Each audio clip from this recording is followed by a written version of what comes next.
Burglary Blues, written by G.K. Parks and Elisa Archer, narrated by Harlow Wilde. 16.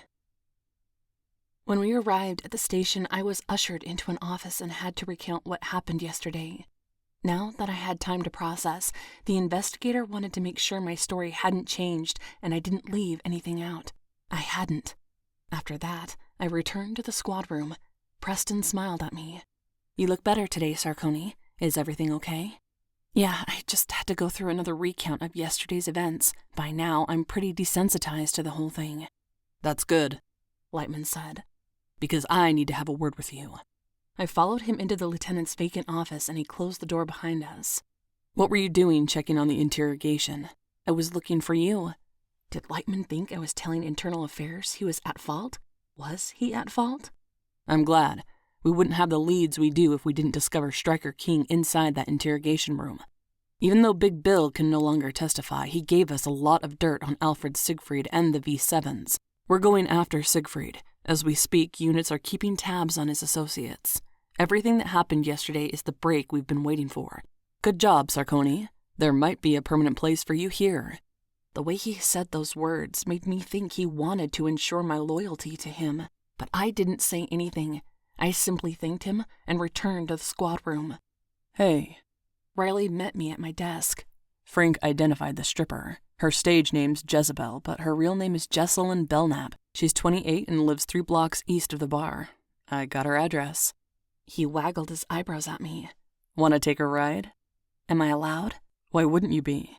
"You heard what Lightman said. He didn't want me going near that neighborhood."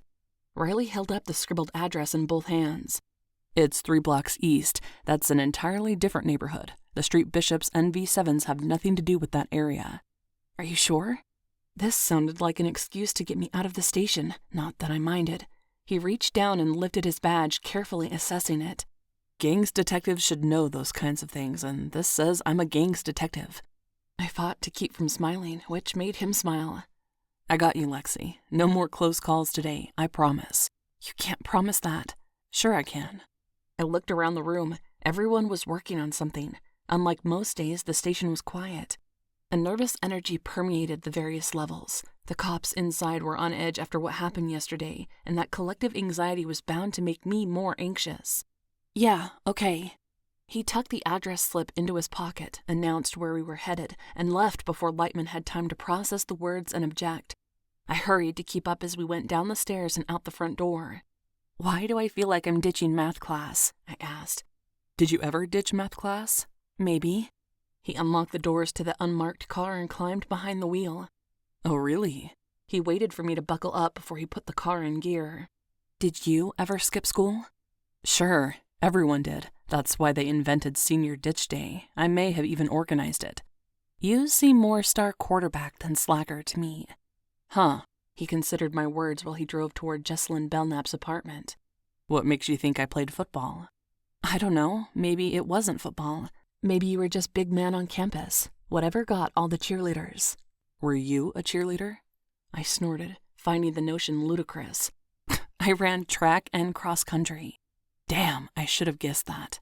He found a too small parking space and squeezed in, nearly taking off the nose of the car in the process. But somehow he avoided a collision. "And you were right. I did quarterback in high school, but I wasn't good enough to play in college, aside from some pickup games and intramural flag football." "Shit." "What?" He checked the mirrors, afraid he had dinged another car. "You're a sports guy." "You say that like it's a bad thing." "It is." "But you're athletic. You ran track and cross country." "I know, but you're one of those guys who watches sports. I bet you go to the bar to watch the games." "What's wrong with that?" I opened the car door and stepped out, scanning the area for gang colors and motorcycles. "Nothing." He didn't believe me, but he dropped the subject as we headed up the walkway to Miss Belknap's apartment. After getting buzzed into the building, we knocked on her apartment door, but she didn't answer. On our way out, I spotted her walking down the sidewalk. "Michael." I pointed to the woman. "That's her." We jogged to catch up, falling into step beside her. She had an oversized reusable grocery bag slung over her shoulder. She wore skinny jeans and a white blouse with rhinestone-encrusted sunglasses. The stones matched the ones on her nails. This was definitely the same woman. Miss Belknap, Riley said. May we have a word? She turned to look at him, and he discreetly pointed to his badge. What is this about? You work at Bishop's Bar. I dance. That's not illegal. No, ma'am, Riley said, but we have a few questions about the establishment that we hoped you could answer. She glanced from Riley to me. I remember you. It took guts to walk into that bar. You're either stupid or damn confident. I'd like to think it's the latter, Riley said. I don't know if you've heard, but Big Bill bought it yesterday afternoon. The bar's under new management. I studied her carefully while Riley spoke. You didn't know? I asked. She shook her head. I knew he'd been arrested. I didn't know he got popped. Any idea who might have been behind it? Riley asked. She didn't slow as she approached the nearby market. It wasn't me. But you know who wanted him dead, I said. I know enough to keep my mouth shut. I met Riley's eyes. Whatever Miss Belknap knew was what almost got us killed. Do you think the person who killed Big Bill knows you'll keep your mouth shut? She picked up the pace, pushing her way into the supermarket and heading for the produce section. But we stuck to her like fresh gum on a shoe. She grabbed a few apples and tossed them into her bag before giving a cantaloupe a sniff. Miss Belknap, I said, your life could be in danger. We wanted to warn you to be careful. I glanced at Riley, making sure it was okay to reveal what had happened over the last few days. He nodded, so I continued. After we left the bar, we were almost run over in a parking lot. A witness was threatened to keep silent, but that didn't stop us from building our case against Big Bill. However, once we took him into custody, he told us a lot. We can keep you safe. Alfred Siegfried wanted Big Bill dead, she said. Riley turned, leaning against the display stand while he made sure we hadn't been followed. What can you tell us about him? He showed up at Bishop's Bar last night. He tore the place apart. He's taking over. Did he find Big Bill's hidden stash? Riley asked. Her eyes darted to him. How do you know about that? Big Bill told us a lot. He said he hid it so no one could find it. Siegfried found it. It took him a while, but he found it. I don't know how he knew it was in the bar or even that Big Bill had it. If I had to guess, I'd say a former street bishop shifted allegiances. Any idea what Siegfried plans to do with his newfound fortune? Riley asked. Pawn it. He knows several shops that don't ask a lot of questions. The same places Big Bill used. No, he doesn't trust any of those. Siegfried's a paranoid psychopath. He'd assume you'd already have people waiting for him there. He has his own list of places. Riley clicked his pen. I'll need names. No way! You have no idea how dangerous he is. I'm not telling you shit. Siegfried will come after you whether you talk to us or not. He has no reason to trust you. Big Bill didn't trust you. That's why he tried to have us killed. Siegfried's already proven he's far more effective at killing. It's only a matter of time before he comes for you. She went down the next aisle, stocked up on several pantry items, and made her way to the checkout. I'm not saying another damn word until you promise to protect me. You have my word, Riley said. Unless you'd rather take your chances that the remaining street bishops will keep you safe.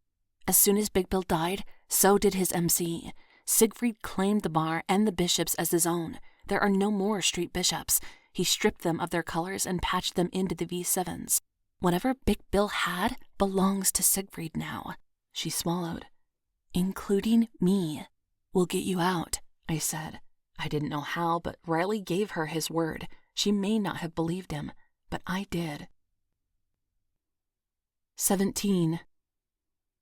Jesselyn Belknap agreed to give us details on the street bishops, including several of her former boyfriends, their hangouts, their contacts, and everything she had heard about Alfred Siegfried and the V7s.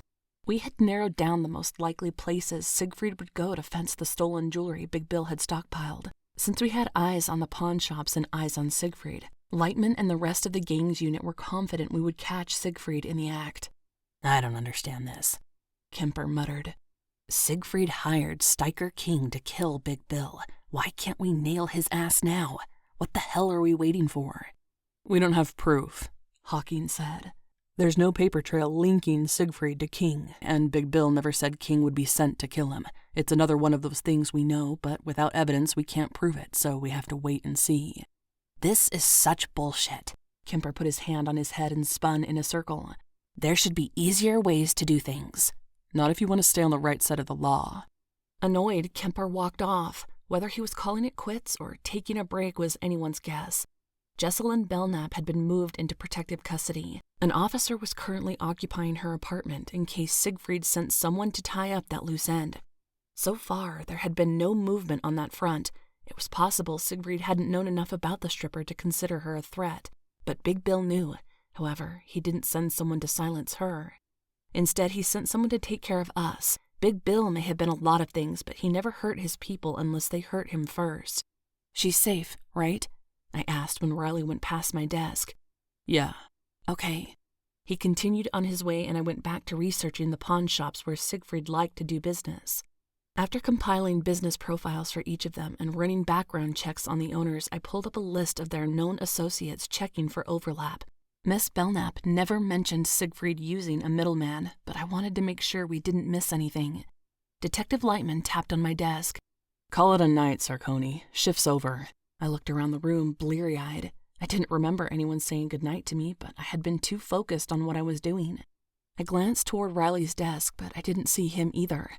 Surely he would have told me he was leaving. "Go home." Lightman picked up the legal pad I'd been scribbling on and flipped through the pages. "This looks promising. I'll make sure it gets passed along to the right people. We'll get this guy." I returned home from work, made dinner, and went to bed early.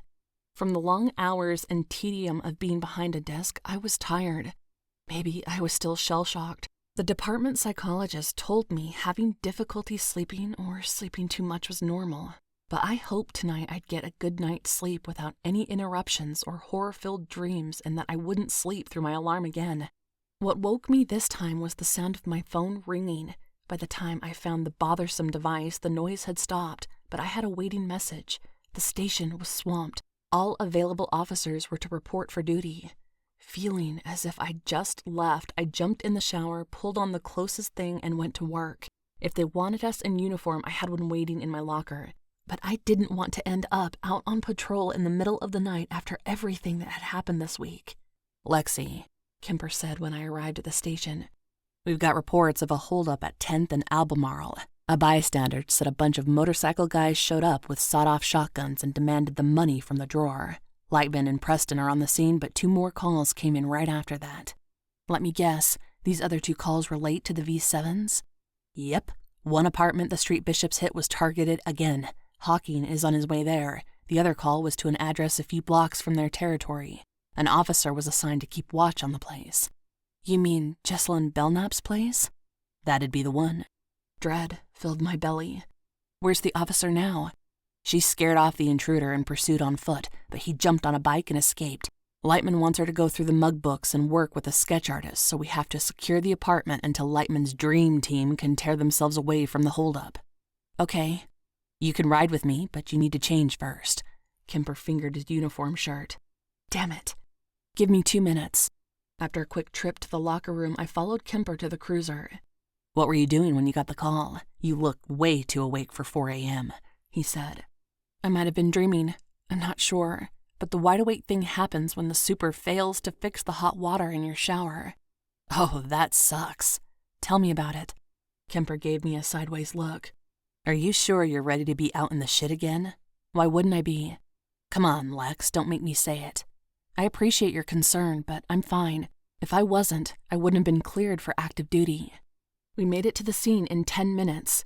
A few cruisers were already out front. As we went up the stairs, I offered to secure the apartment if Kemper kept watch outside. The officer assigned to guard the scene gave me a rundown of what had happened and when it happened, signed off, and left. Since there wasn't much for me to do, I remained in the hallway. Whoever came here didn't plan to rob the place. They came to kill Jessalyn Belknap. While I waited, I wondered if whoever Siegfried sent to do the job had been one of the former Street Bishops or one of Siegfried's own people. Looking around, I hoped to find a surveillance camera in the hallway, but I didn't see one. This wasn't the kind of apartment building that valued security. Curious, I went to the door and peered inside. From what I could see of the studio apartment, Miss Belknap didn't have a lot of places to hide things. And while she had a nice TV, a total body workout machine, and an open closet with what I imagined were items she wore on stage, I didn't see much else of value. This definitely didn't fit the prior MO. "Does anyone have a 20 on Riley?" Lightman asked over the radio. "I haven't seen him. I don't think he showed up," an unfamiliar voice replied. I pulled out my phone, wondering if I should call him. Surely Lightman had tried that. Still, I dialed and waited, but the call went straight to voicemail. Riley's phone was off, or he didn't want to talk to me. Since it was Friday night, Riley might have been inebriated. He'd proven he liked going out for drinks after shift. Maybe he went home to sober up or had other matters to handle. Maybe he was on a date. My stomach clenched, and I recognized that feeling as jealousy. How stupid was that? I listened for a response to confirm Riley's location, but no one had any idea where he was. Could he be in trouble? The thought came to mind, but I did my best to squelch it. After spending the next 30 minutes keeping watch outside Belknap's apartment, while my mind ran through all sorts of terrible scenarios, a man in a dark blue jumpsuit approached. He tugged on the lanyard around his neck, pulling it free from his coveralls. He was with the crime lab. "Officer Sarconi?" he asked. "That would be me. How can I help you?" "I'm Ian Davies. Detective Lightman requested I print the place." He showed me his identification and badge. "May I begin?" I radioed for verification before letting him into the apartment. He started working, and we talked as he spread black powder and placed tape over the fingerprints. "Any idea what happened here?" he asked.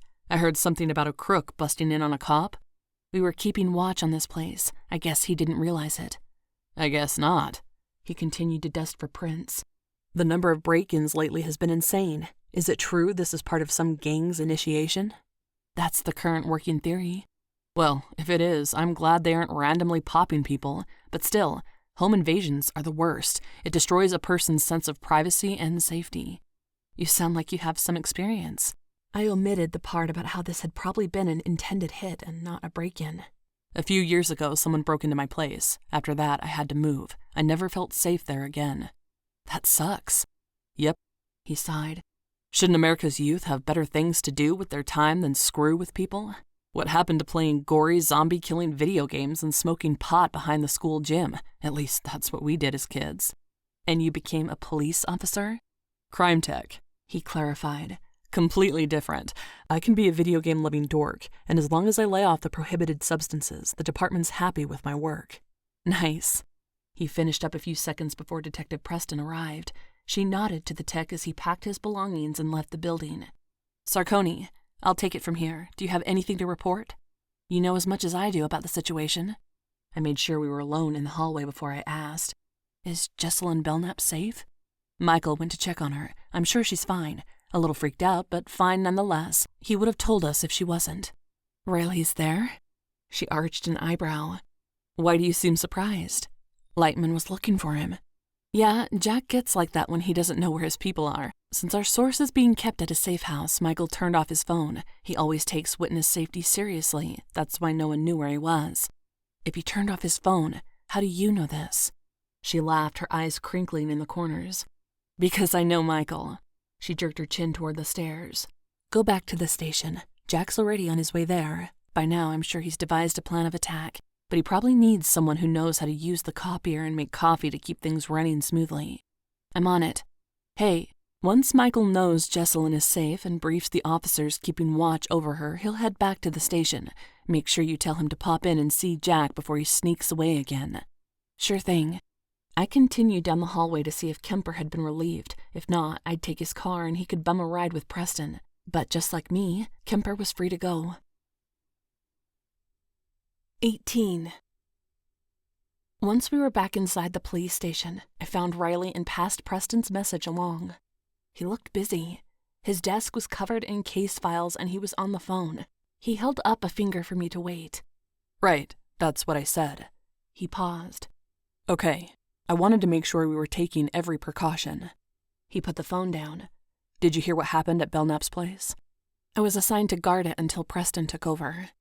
"You could have worked the scene yourself. You would have had a better idea of what to look for than Sam." His desk phone rang and he rocked forward to pick it up. "Go for Riley." Quietly excusing myself, I took a seat at my desk and hoped no one would ask me to do anything for the rest of the night. I was tired and wanted nothing more than to go back to bed. 5 minutes later, Lightman appeared and we worked non-stop through the rest of my scheduled shift. Even though Big Bill was dead and the street bishops were no more, the crime spree hadn't stopped. If anything, the V7s were escalating. The holdup resulted in one dead. Kemper hadn't mentioned it, but I didn't think he knew. I ran the shop owner's profile, but he had no known criminal ties. He simply hadn't handed the money over fast enough. The murder was senseless. I'd say it was a distraction, Lightman muttered. That's why they did it. They wanted us to be so focused over there that we'd miss what they were doing to Belknap. Maybe, Preston said. Or maybe Siegfried decided to pick up where Big Bill's crew left off. At least we have security footage this time from the shop. Some good it does, Lightman said. The asshole shooter was covered head to toe and they all wear the same damn cuts and jackets anyway. What about the bike? Riley asked. They customized the shit out of their rides. Get on that, Lightman ordered. I'd like to have this guy in the box by start of next shift. Lexie, can you do me a favor? Kimber asked, interrupting my eavesdropping. What is it? I wished I could tell him no. I was nearly through working another double. Can you copy your notes from Lightman's debrief? Since this thing keeps getting bigger, I was asked to liaise between this unit and homicide. They want copies of everything we got. I hit print and pointed to the community printer across the room. Help yourself, but fair warning, my notes are pointless. They contain the same things we've seen and heard 1,000,000 times. I'm sure if Lightman assigned you to work with homicide, he's already updated them on his findings. Someone's in a bitch of a mood. It happens. Deal with it. Chicks, he muttered. Are you complaining about something, Sarconi? Riley asked, his eyes teasing. It was easier for him to give me a hard time than it was for him to contain his annoyance with Kemper. Luckily, Kemper took the notes and ducked out. Did you hear what Jack said? We have work to do on identifying the bike. We? I thought he assigned you to do it. I need to check on something else. Help a guy out? Lend a hand? Please? He pushed out his bottom lip. I'll make it up to you at a later date. Maybe with a later date. I'm off the clock. You're a cop. There is no clock. I caught the slightest amused glint in his sparkling blue eyes that immediately brought a smile to my face. He looked like a little boy with a secret, and I raised a questioning eyebrow. What? I pulled everything from records already. The box is on my desk. You should get started. He winked and sauntered away. Asshole, I said to his retreating back, hoping he heard the playful tone in my voice. I pulled the chair out from under his desk and opened the file box. As promised, there was a stack of files, but there was one other item inside the box. I plucked the sticky note off the smaller box. Thought you could use a little something to brighten your day. They matched your eyes, so I couldn't resist. Was scrawled on the paper that had been attached to a velvet box. Inside was a pair of earrings. I shoved the lid back on the file box and dragged it over to my desk. Once there, I opened my bottom drawer, took out my purse, and tossed the jewelry inside. Apparently, Riley hadn't given up on the idea of our friendship turning into more. Unfortunately, he hadn't been lying about the files. Resigned to doing more work before calling it a day, I recruited Kemper and Hawking to help as soon as they returned to the squad room. 2 hours later, we identified the bike from the surveillance footage as one belonging to Deacon Reynolds. This wasn't the first time he'd knocked over a place. He served a nickel for another armed robbery, but no one had been seriously injured that time. He'd also been in more than his fair share of bar fights. Deacon Reynolds wasn't a good guy, which explained why the V7s were happy to welcome him with open arms. I texted Riley, but he told me to share my findings with Jack, so that's what I did. Lightman phoned for an arrest warrant. Now that Lightman had his wish of having the suspect in custody, he sent the rest of us home. Safely inside my apartment, I called Riley to thank him for the earrings and tell him what Lightman had planned. Assuming we couldn't flip Reynolds, Lightman would get Reynolds to warn Siegfried the cops were on to their operation and force him to move up the timetable on selling off Big Bill's stolen stash. If we arrested the V7s or Siegfried while in possession of that, it'd be a lot easier for us to draw a line between Siegfried and the contracted hit. That might work, Riley said. Jack usually knows what he's doing. If nothing else, it should shift Siegfried's focus away from Jessel and Belknap and back to keeping tabs on his own crew. Thanks for going through those files and comparing photos. We wouldn't have the ID without you. Yeah, no problem. Where did you run off to? I had something to take care of. Like what? Jewelry shopping? He laughed. What do you think of the earrings? Do you like them? Yes, but you shouldn't have. Didn't anyone tell you it's illegal to bribe a police officer? It wasn't a bribe. Yes, it was. You tricked me into doing your work.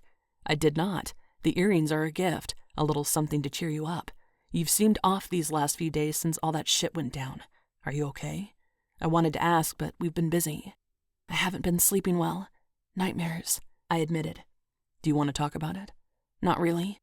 I've already poured my heart out to the department shrink. Plus, you were there. You know what happened. I also know what happened afterward. He inhaled deeply.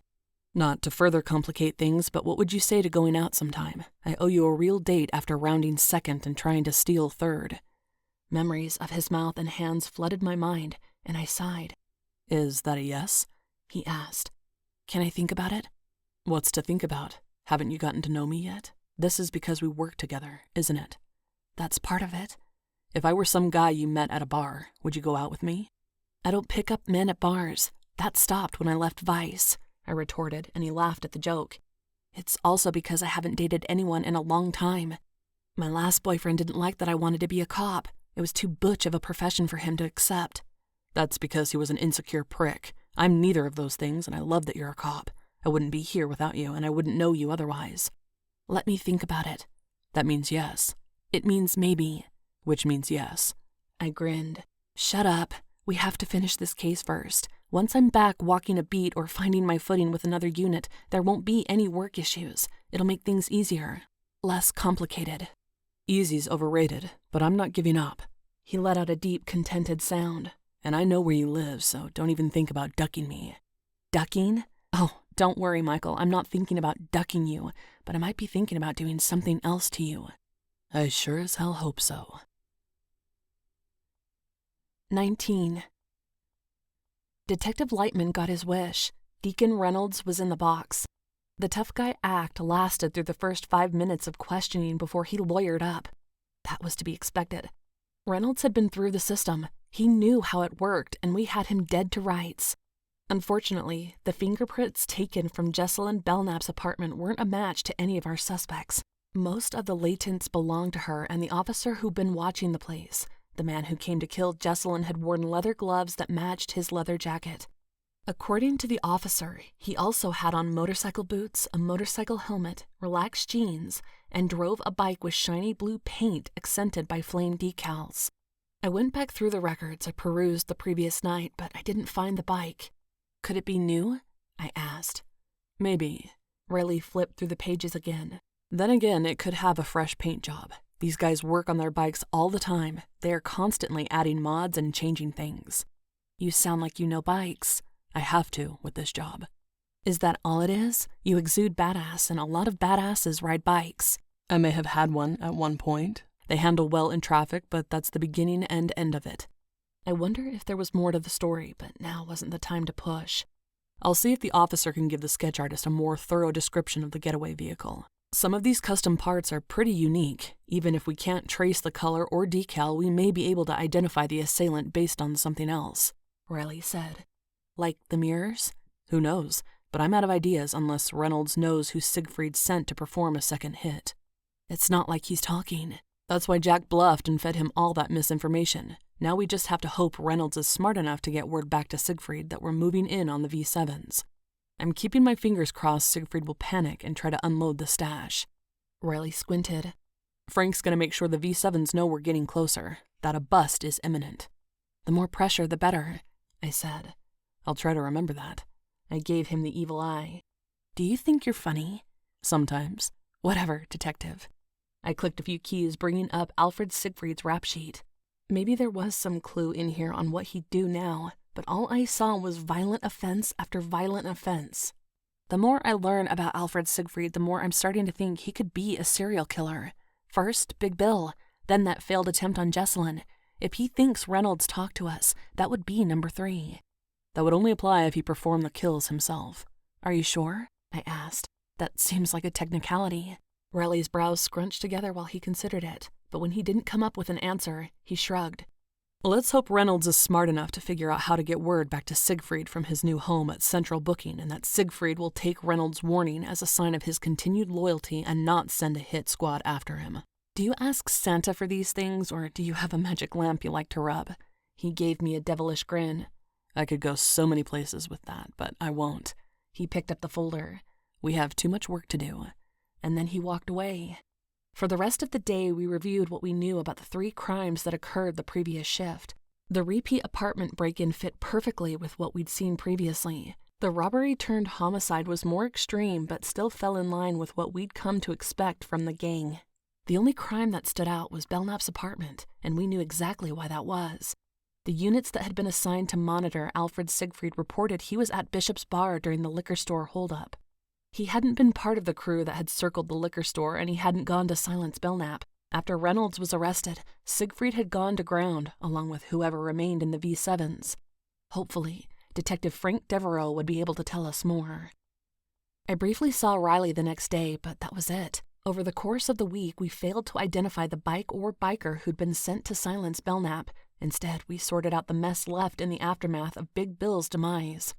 The street bishops had been absorbed by the V7s. It wasn't a violent affair. It was more like a corporate merger where all employees were retained. We brought in every member of the gang we could find for questioning, but no one would squeal on Alfred Siegfried. Whatever loyalty the street bishops had to Big Bill died with him, but something told me that had more to do with fear than anything else. Friday, Detective Frank Devereaux entered the squad room looking rough around the edges. His eye was black, and his nose had been broken. He'd been in a fight. "What happened?" Preston asked, surprised to see him. Frank shook his head. "Where's Jack?" She pointed to Lieutenant Peterson's office, and Frank continued on his way. "Are you okay?" Riley asked. "Yeah, but my cover's been blown. The V7s are going to be moving on this soon." Frank barged into the office. Even from my spot across the squad room, I could hear him laying everything out for Lightman. An hour later, the entire unit was called to the conference room for another briefing. "The V7s have doubled in size over the last month," Lightman said. "But their newest members are still on the hook for previously owed protection money, so they've ramped up their game and have escalated to knocking over convenience stores, liquor stores, and ransacking every apartment they can in the hopes of hitting a big score. The bigger their score, the more Siegfried expects from them. They'll never get out from owing him. He's behaving like a loan shark. It's exactly like Big Bill told us, but we don't have enough hard evidence to arrest Siegfried since he's careful and hasn't been on the front lines committing these crimes. However, Siegfried knows we're onto him. Reynolds got word back to him, and after Frank's identity got leaked, Siegfried thinks we're closer than we actually are." "At least the beating was good for something," Frank muttered. "Siegfried wants to liquidate everything. He still has what Big Bill kept as part of his rainy day fund and whatever hot property the V7s have snatched in the last week or two," Lightman said. "Is he planning to run?" Riley asked. "He runs an MC. I don't think he'd ride off into the sunset. They usually rally, stay, and fight and all that." "He's not running," Frank said. "He wants to ditch anything we can use as evidence against him before we serve a warrant or raid his place." Lightman drummed his fingers impatiently on the table. "I ordered the units assigned to watch him to give him some breathing room. We want him to make a move so we can catch him in the act. Unfortunately, as soon as they pulled back, he took off, and we lost sight of him." "Shit." Riley squeezed the bridge of his nose. "This is fucking unbelievable. Can't we drag one of his biker buddies in and force him to tell us where Siegfried went?" "No one in the MC will help us," Frank said from the corner. "They know Siegfried would put a hit out on anyone who snitches. That's how he ensured their loyalty so quickly." Preston sighed. "He's terrorizing his own crew. Why won't they turn on him? They outnumber him. Why haven't they tried to take him? How scary can one guy be?" "Serial killer," I mouthed to Riley when he looked in my direction. Frank cleared his throat. "It's a weird dynamic.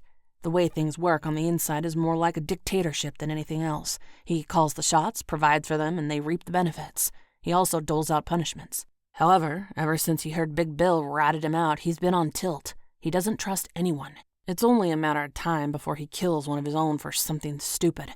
When that happens, the tables might turn, but not until." "We need to stop him before someone else dies," Riley said. Preston nodded. "Why didn't he kill you, Detective Devereaux?" Kemper asked. I stared at Kemper, wondering where he got the balls to ask the question. Riley bristled, and Hawking gave Kemper a sharp look.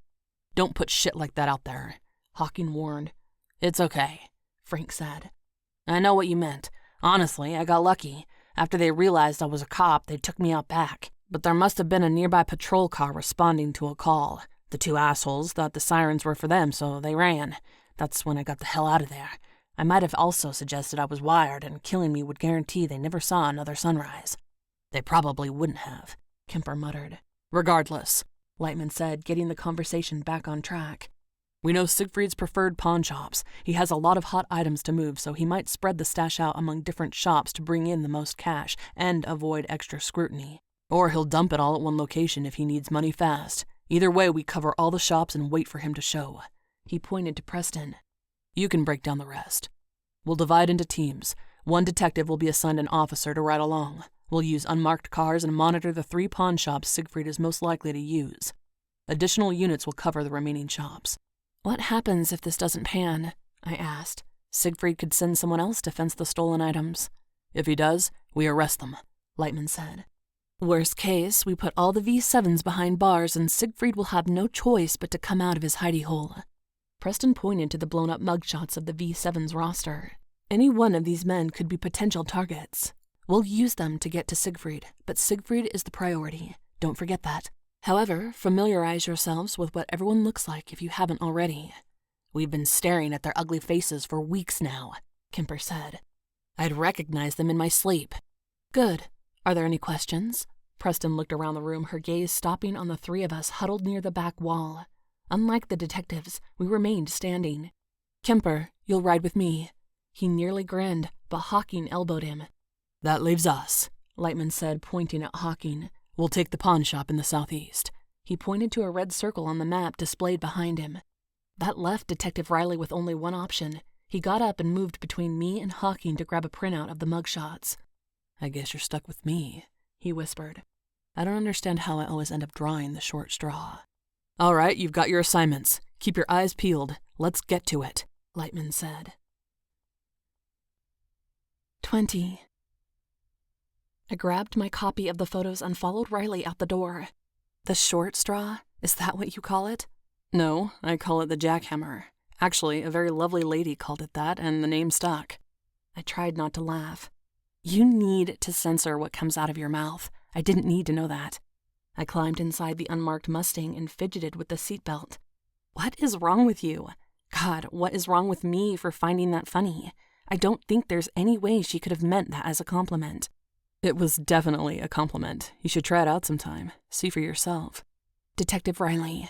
Yeah, I know. I'm creating an unsafe work environment. He shot a glance in my direction as he pulled out of the lot and headed to our assigned location. For the record, I was only joking around. I know. I'm just busting your balls. You do enjoy doing that. Girls gotta have a hobby. Maybe you're creating the unsafe work environment.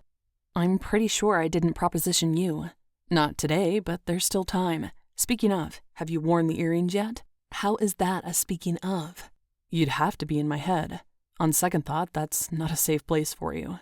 I haven't worn them yet. They aren't appropriate for work, which seems like the theme of this conversation. You don't like them? He asked. No, I do. But, while thoughtful and sweet, I worry they came with strings attached.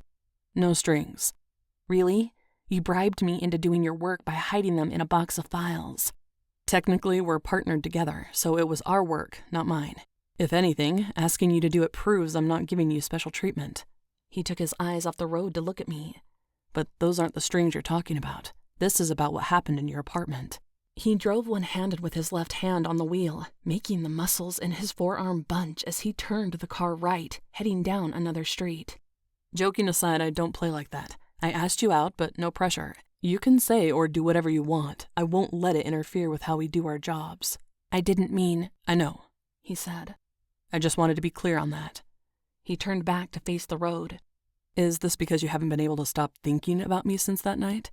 I never said. You didn't have to. I found him infuriating. Charismatic, but infuriating.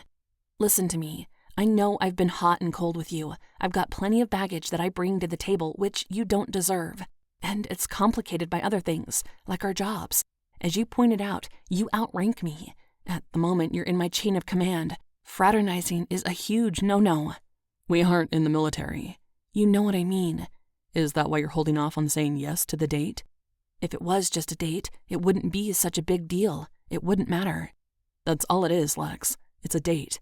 And then what? I knew it was way too soon to think one date would turn into a second or third, let alone a relationship. I'm not sure I want anything more than that, but unless you're just looking for a one-night stand, in which case I don't want to go out with you, then where does that one date leave us? We already know we get along, that we have chemistry. At this point, I'd call it sizzle. He made a hissing sound like steam rising.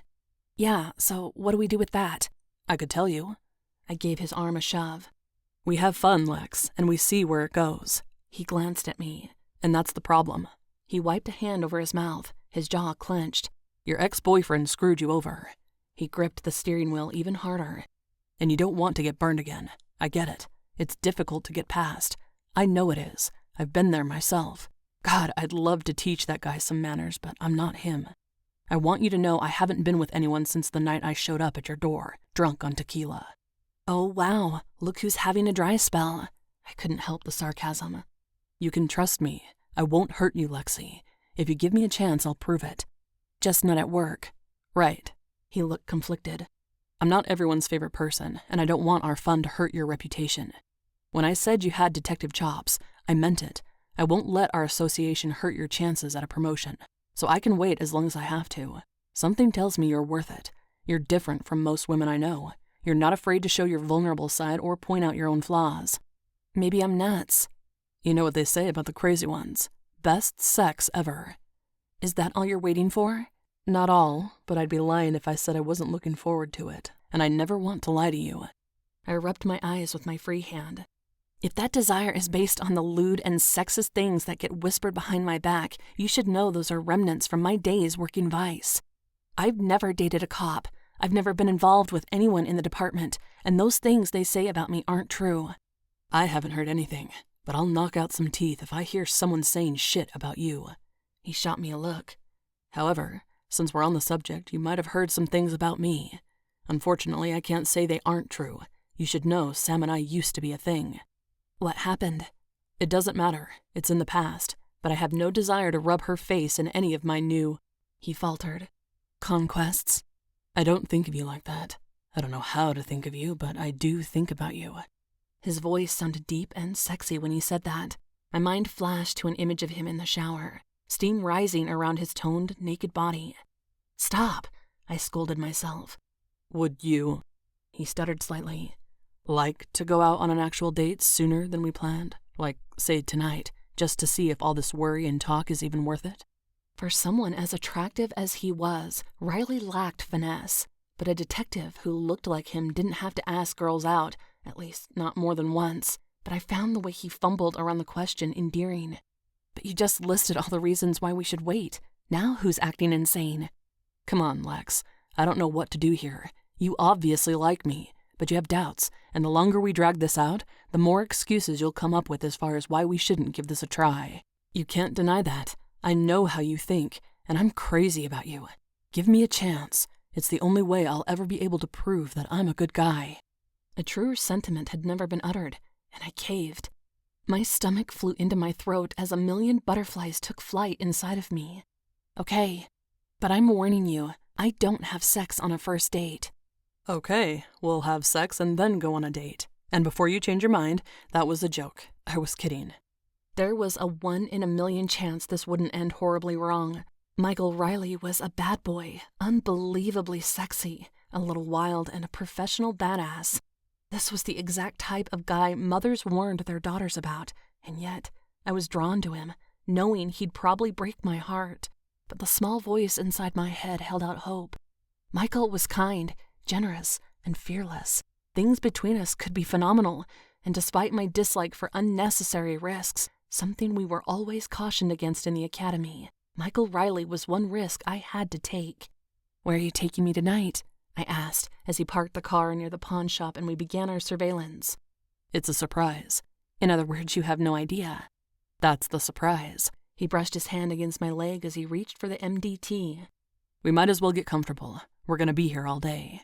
He entered some data and adjusted his seat. Then he dug through his pocket for a pen and paper and scribbled down some notes that he hid from me. Pay attention, officer. He jerked his chin at the windshield. We're here to scout this location for signs of gang activity, and our suspects look nothing like me. I focused out the windshield, glancing at him occasionally as he diverted his focus from the paper to the surrounding area and back again. What are you doing? I finally asked. Prep work for this evening. He put the list into his pocket. And now we wait. The only problem with stakeouts was they tended to last forever. Riley and I played 20 questions for a while as he attempted to get to know me better. Unfortunately, I wasn't that exciting. I told him about my family, the pets I had growing up, where I went to school, my best friend Amber, and my uncertainty about taking the detective's exam. He spoke about his brothers. One was a detective in Philadelphia, and the other was working Metro. They had dreams of leadership and were hoping to land a lieutenant or captain position one day. I don't know, I've never been as driven as they are. Sometimes I think I must be adopted. When I was a kid, I wanted to be a painter, and then I wanted to be a race car driver. And I think before it was all said and done, I had come up with the worst possibility of all. Which was? Firefighter. He chuckled. My dad still holds a grudge over the fire department's hockey win over the police department from 15 years ago. To him, that idea was worse than saying I was going to become an assassin for hire, which I proudly announced when I was 10 after watching the movie The Jackal. But let me guess, you watched Die Hard afterward and decided to be the next John McClane, which is what led to that shiny detective's shield of yours. Nice Bruce Willis reference. He reached out and gently brushed a lock of my hair out of my face that had come loose from my ponytail. I shut my eyes as his thumb caressed my temple, my cheek, and my jaw. You're breathtaking. You're not so bad yourself. He gave me a bittersweet look. Then give me a real shot at this. I said I would. No, you agreed to a date, but you have doubts. I can see them right there. He pointed at my face, circling his finger around. I grabbed his hand to stop him from pointing at me, and he pulled me closer and kissed me. It was electric, and I sighed into his mouth. You're really good at that, I whispered. But this is work, professional boundaries, remember? Promise me, no matter what happens between us, you won't let it get in the way of work, that you won't deny yourself the opportunity to move up, become a detective, join gangs or intelligence or whatever, and do whatever it is you want. Okay, I promise. 21. After 10 minutes of sitting in silence, I tore my gaze away from the pawn shop and glanced at Riley, who'd been watching me watch the area. What? He met my eyes, looking sincere in his admiration. Lex, I think I could. A car parked and a man got out. At first, I didn't recognize him. He wore a hooded jacket, but when he turned to look around before pulling something out of the trunk, I saw his face. Isn't that Alfred Siegfried? Riley reached for the radio, calling it in while we watched from our vantage point. I never thought we'd get eyes on Siegfried. Frank must have lit some dynamite underneath him when he got made. What do you think he's got in that bag? It looked like a gym bag, but half the size. Hopefully the stolen shit he took from Big Bill. We watched as Siegfried made his way down the street and entered the pawn shop. Riley opened the car door, checking to make sure his gun was holstered underneath his jacket and his cuffs were concealed from passers-by. Wait here. We don't want to spook him. If he makes a run for it and gets back to his car before I grab him, follow him. I slid across the front seat and got behind the wheel. Are you sure you don't want me to go with you? This isn't exactly protocol. He's already leery. If he sees both of us, he'll take off or worse. For all we know, he has half a dozen loaded firearms in that bag. Backup is on the way, but if I need your help, I'll call. Until then, keep watch from here. Let me know if any of his pals show up. I don't want to walk into an ambush. Anxiously, I waited for backup to arrive. The last place Riley needed to be was alone with an armed assailant. Several cars drove by, but no one stopped. I didn't recognize the vehicles, but I didn't hear or see a single motorcycle. Alfred Siegfried was alone. Riley remained outside the pawn shop window shopping while he kept his eyes on Siegfried. At least he was taking a few precautions before entering an unknown situation. 2 minutes later, Lightman and Hawking pulled up beside me. Lightman got out of the car, signaling for me to roll down the window. What's going on? He asked. I filled him in, nodding to where Riley was positioned. Okay, stay here and maintain eyes on the area. At the first sign of trouble, you let us know. Lightman marched off in the direction of the pawn shop. Hawking got out of the car and stood beside it. Siegfried might recognize us from the canvassing and follow-ups we've conducted. That's what Lightman told me before we got here. Do you think Siegfried saw us? As far as I know, we've never got near him. I don't know. Hawking stared at the pawn shop. I only see the one door. Do you think there's a back entrance? Just the side door. It opens into that alley. Riley and I debated whether it was a dead end when we first arrived, but we don't know for sure. Hawking looked up and down the street before taking in the entire neighborhood. It probably is. The way the roads run, I don't think it cuts through. There could be a gate or something. He tucked his thumb into his belt and tapped his fingers against the leather, something a lot of uniformed officers did. Lightman should have asked us to check it out, though. I agreed, but I kept the thought to myself. With 4 of us, 2 could watch the front and 2 could watch the back, or in this case, the side. They think Siegfried will try to escape in his car. Does Siegfried own a car? Hawking asked. I don't remember a mention of one. Maybe he stole it. Then he wouldn't care if he left it behind. I didn't like this. Riley mentioned the possibility of an ambush, but I'm hoping the V7's loyalty doesn't run as deep as Siegfried hopes. They could be planning to run another distraction event like they did last time. That way the cops will be looking over there while Siegfried is here. Maybe. I didn't like Hawking's suggestion. It made me nervous. The waiting was interminable. My leg bounced against the seat cushion and I turned the volume up on my radio for fear I would miss something. But still, we waited. A minute later, Riley and Lightman entered the pawn shop. This was it. My radio squawked. It was Riley. Suspect on the move. He's wearing a navy blue hooded jacket and jeans. He went out the side door. Shit! I burst out of the car and raced after Hawking, who'd taken off for the alleyway beside the pawn shop. He's heading east on foot and should be considered armed and dangerous. 2 plainclothes detectives are in pursuit, Riley said through the radio. Hawking hit his radio. Be advised 2 more officers are joining the pursuit. 2 patrol cars pulled up just as I reached the mouth of the alley. Go around, I gestured with my hand. Head him off. And then I ran after Hawking. It didn't take long before I caught up to him. The alleyway had a gate bisecting it. A hole had been cut in the chain link. A piece of navy material had gotten snagged. It was a tight squeeze, but we pushed through. We emerged on the other side, listening for radio calls. The last message we received said Lightman and Riley had split up. The radio squawked again, and Hawking slowed his pace. I practically slammed into his back. Where are they? He checked his radio to make sure it was functioning and asked for a 20 on the suspect. We lost him. A very frustrated Lightman responded. Rendezvous at the pawn shop. We'll bring the owner in for questioning. Copy that. Hawking looked at me. Race you back? Not on your life. We headed back the way we came at a brisk pace. I turned around a few times, wondering where Riley and Lightman were. They should be behind us, but there was no sign of either of them. Do you think we went the wrong way? They said they split up east and west, right? They could have detoured down a side street or alleyway. We were too far behind to have seen what happened, Hawking said. I don't see how they lost the suspect. It should have been a straight shot. Maybe they tried to box him in, but he slipped through somehow. For all we know, he had a car waiting on the other side.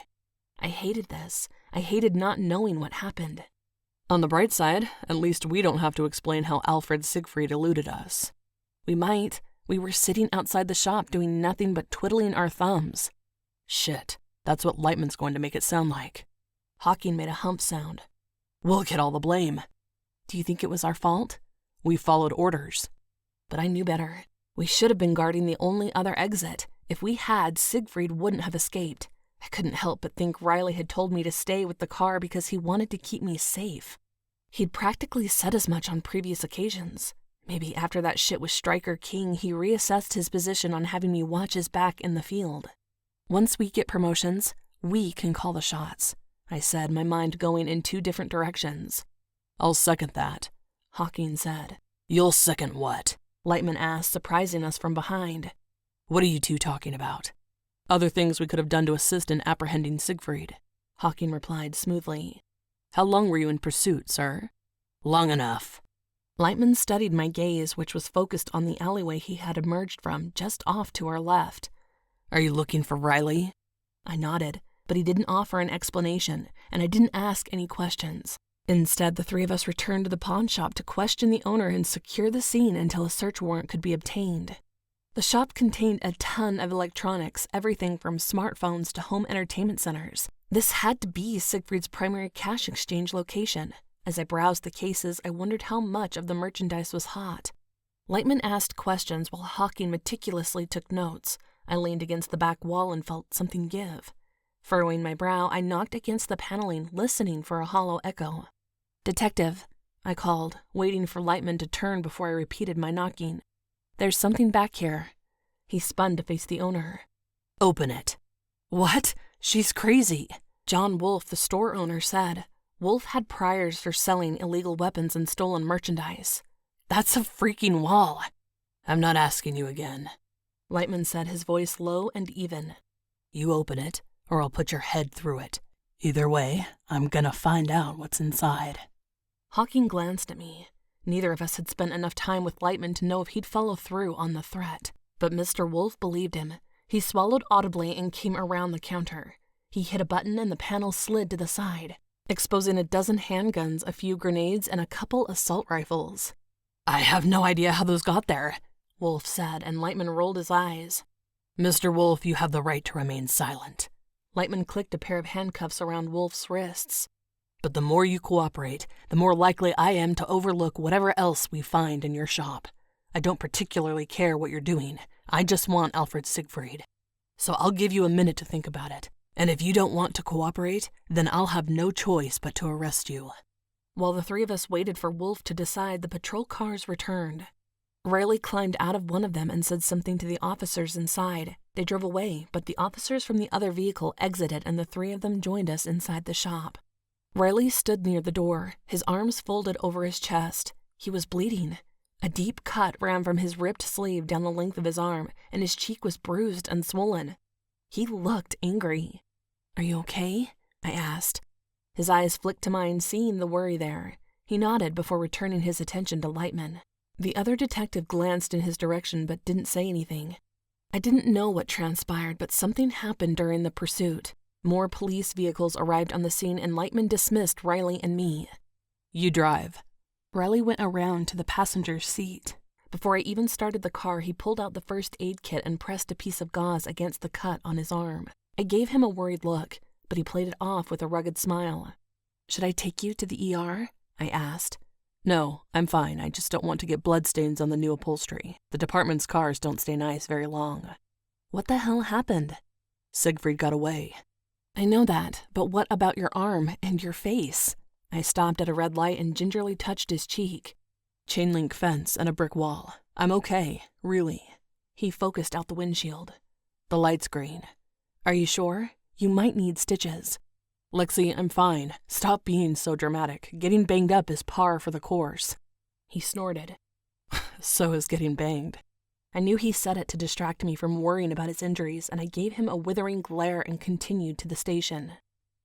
Once we arrived, Riley disappeared inside the locker room to clean and bandage his wounds, and I went to my desk to start on the paperwork. My involvement in the botched apprehension was minimal, so it didn't take long to write my report. By the time I was finished, Riley was back at his desk. "Can I see what you wrote?" he asked, so I showed him. "Thanks." An hour and a half later, Lightman, Hawking, and the responding officers returned from the pawn shop. Mr. Wolf was arrested for trafficking stolen goods. More severe charges could come to light in the next day or two, but we had enough to detain him for now. "Sarconi, I need a word," Lightman said. Automatically, I gulped, feeling like I'd been called into the principal's office. Out of the corner of my eye, I saw Riley tense, the muscles in his arms bunching. He threw an intense look at Lightman. "Now, Sarconi," Lightman said. "Yes, sir." I followed him down the corridor and into the stairwell. "What's wrong?" "Nothing." He towered over me, stepping closer. "Nice work back at the pawn shop. You really made the owner sweat when you happened upon that hidden panel. How'd you know it was there?" "It was luck." "Luck, huh?" He eyed me. "If you say so." He fell silent as a pair of officers went down the steps, passing us with respectful nods at the detective. "Riley said he told you to wait in the car, that you didn't know the pawn shop had any other exits."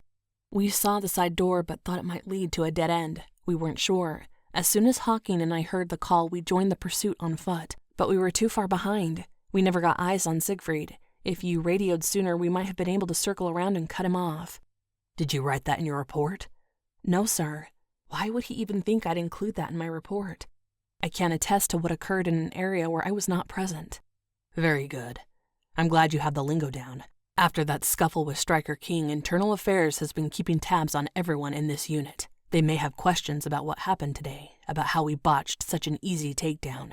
I'm guessing they'll want to talk to you about it. It's good to know you can remain professional." "What does any of that have to do with what happened today?" Immediately, I regretted asking the question. "It's the same gang, same types of people. Siegfried ordered the hit. He was responsible for sending King into the station." He scooted unbearably close, disregarding my personal space. "Let me ask you something. Do you blame me for what happened to you the other day?" "No." "Do you believe I'd intentionally let a perp like Siegfried get away?" "No, sir." "Then we don't have a problem here." He patted my shoulder. "Normally, I have a feel for what my team is thinking, but you're new to this unit. It's nice to know we're on the same page." He looked at his watch. Finish your paperwork and check out at shift change. You've been working too damn hard lately. 22. That strange encounter with Detective Lightman left me baffled. The rest of my shift was nothing but a blur. When I made it home and unlocked my apartment door, I couldn't help but think of everything that had happened today. Most of it made no sense. Even if Riley had been hesitant to put me in another dangerous situation, I doubted Lightman would have had the same qualms, especially when I had Hawking to back me up. A headache formed behind my eyes, and I squeezed the bridge of my nose, grabbing a pen and paper to detail the few facts I knew. This was a puzzle that didn't make sense. At least, it didn't make sense to me. The knock at my door made me gasp, and I reached for my Glock. This case was making me jumpy, and I thought this unit would be safer than Vice. Snorting at my own idiotic thought, I checked the peephole and opened the door. Shit. Riley held a slightly wilted bouquet of wildflowers. Are you allergic? He pulled the flowers away. No, it's not that. I reached to take them from him, but he put them behind his back, forcing me to reach around and hug him as I tried to grab them. He put his free hand against the small of my back and pulled me close as both of my arms encompassed his waist. Hi, he said quietly. Hi. I lifted onto my tiptoes and brushed my lips against his, an impulsive act I immediately regretted. Don't hate me, but I forgot. You forgot that you like flowers? No. I grabbed the bouquet from his hand and led the way into my apartment. I didn't forget that I like flowers. I forgot that we had a date. After what happened this afternoon, I wasn't sure you'd remember either. I made a note. He held up the list he had scribbled earlier in the car. Why didn't I think to do that? I dug through the cabinet beneath the sink for a vase, getting a little dizzy in the process. When was the last time I ate? It seems you've been making other lists. He frowned at the information I'd been trying to piece together. What did Jack say to you after we got back? He said I did a good job. I filled the vase with water and put it on the counter. That guy gives me the creeps. I know he's the detective in charge, but the things he does don't add up. I'm sure everything's fine. You worry too much. God, look at you. I focused on the bandages peeking out from beneath his short-sleeved shirt. Where was Lightman when that happened? I don't know. We got separated during the pursuit. That does not instill within me a vast amount of confidence in Detective Lightman's abilities. Look at you and the big words. He circled his arms around my waist. Are you going to let me take you somewhere nice, or would you rather stay here and talk shop all night? Will you be honest with me for a minute? I told you I never want to lie to you. His brow furrowed. What's up? He stepped back, resting his hips against my kitchen table. Why didn't you ask me to watch the side door? That's proper procedure. I thought it was a dead end. Why didn't we check? Jeez, Lex. He rubbed his forehead. I made a mistake. Are you going to rake me over the coals because of it? That wasn't what I meant. Even if you made a mistake, why didn't Lightman send Hawking and me to the side door? How would I know? Why don't you ask Jack that question? Michael, he held up his palms and backed away from me. What is this? Were you trying to protect me? Protect you? Protect you from what? Siegfried. He rubbed his eyes, clearly annoyed. I told you how I feel won't interfere with the job. We haven't even gone out yet, and already you're accusing me of stupid shit. Michael, my tone took on an edge. I want to understand how he got away. Tell me what happened out there today. Fine. I watched Siegfried through the window. When he presented what I'm certain was stolen contraband to Wolf, Jack and I entered the pawn shop. We approached the counter while Wolf handed Siegfried what I can only imagine was several $1,000s. Before we could get close enough to get hands on Siegfried, he turned, grabbed the cash, and ran for the side door. Why did he turn? The bell above the door gave us away, Riley said. That's why he ran out the side, since we were still too close to the front for him to get past us. I radioed about the pursuit, and we took off. I chased that son of a bitch for 3 blocks before he jumped into a car. I didn't get the plate. Patrol picked me up and we circled, but we never spotted that damn car. You didn't radio after he got into the car. I didn't know what happened to you. My radio got snagged at the same time my shirt got caught on one of the jagged wires at that gate. I didn't realize it wasn't working until I needed to use it. And the bruise on your cheek? I face-planted against a brick wall. He exhaled. Why do you need to know that? I just want to understand what happened. Hawking and I never saw any of the pursuit. We thought it was our fault. It wasn't. Where was Lightman while all this was happening? Shouldn't he have been behind you? One would think. Riley shrugged. I don't know what happened to Jack. He probably got caught in the gate, same as me. Maybe he took a wrong turn or tried to cut Siegfried off by going down another alley. Most of those side streets are blocked by fences or dead ends. That's why I thought there was no point in you guarding the door. Yeah, the pounding in my skull was getting worse. The car Siegfried arrived in was stolen. We should have run the plate. We should have done something. Anger and frustration filled his eyes. I know. Lightman said the two of you pursued the suspect, but he wasn't winded or banged up when we found him. Given everything, I don't think he tried very hard to catch Siegfried. Now I know you've lost your damn mind. Did IA put you up to this? Are you reporting to them?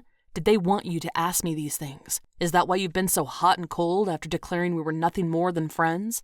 Is that why you agreed to go out with me? Are you using me to get dirt on Jack or my unit? No one put me up to anything. I'm just confused why things went down the way they did, and now you're looking at me like I'm crazy or a snitch. I'm not manipulating you. If anything, I'd say you're the one manipulating me. Look, I've had a tough day. The last thing I want to do is talk about work. He returned to my living room. I should go.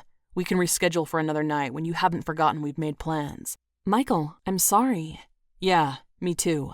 He slammed my front door behind him. I was stunned. We weren't even dating yet, but already the sting of rejection burned through my entire body. The empty, painful hollow began in my stomach and erupted in a strangled gasp. This was stupid. I was stupid for even considering dating someone from work. I plucked the bouquet from the vase, tossed the ugly flowers into the trash, poured the morning's coffee grounds on top, and slammed the lid shut. Yes, it was childish, but it made me feel better. I would not wallow in self-doubt or pity. Riley was being defensive, which set off my spidey sense. He screwed up, and he knew it. My head hurt, but the last thing I wanted to do was stay home and think about Riley or work. So I touched up my makeup, grabbed my purse, and went down the stairs to find a cab. With my cell phone in hand, I scanned my address book for a friend who might want to get mildly drunk in the middle of the work week. Just when Amber answered, someone cleared his throat. I turned, spotting Riley waiting in the lobby. "What's up, girl?" Amber asked. "Hey, Am, I hit the wrong number. Let me call you back." I disconnected before she could say another word.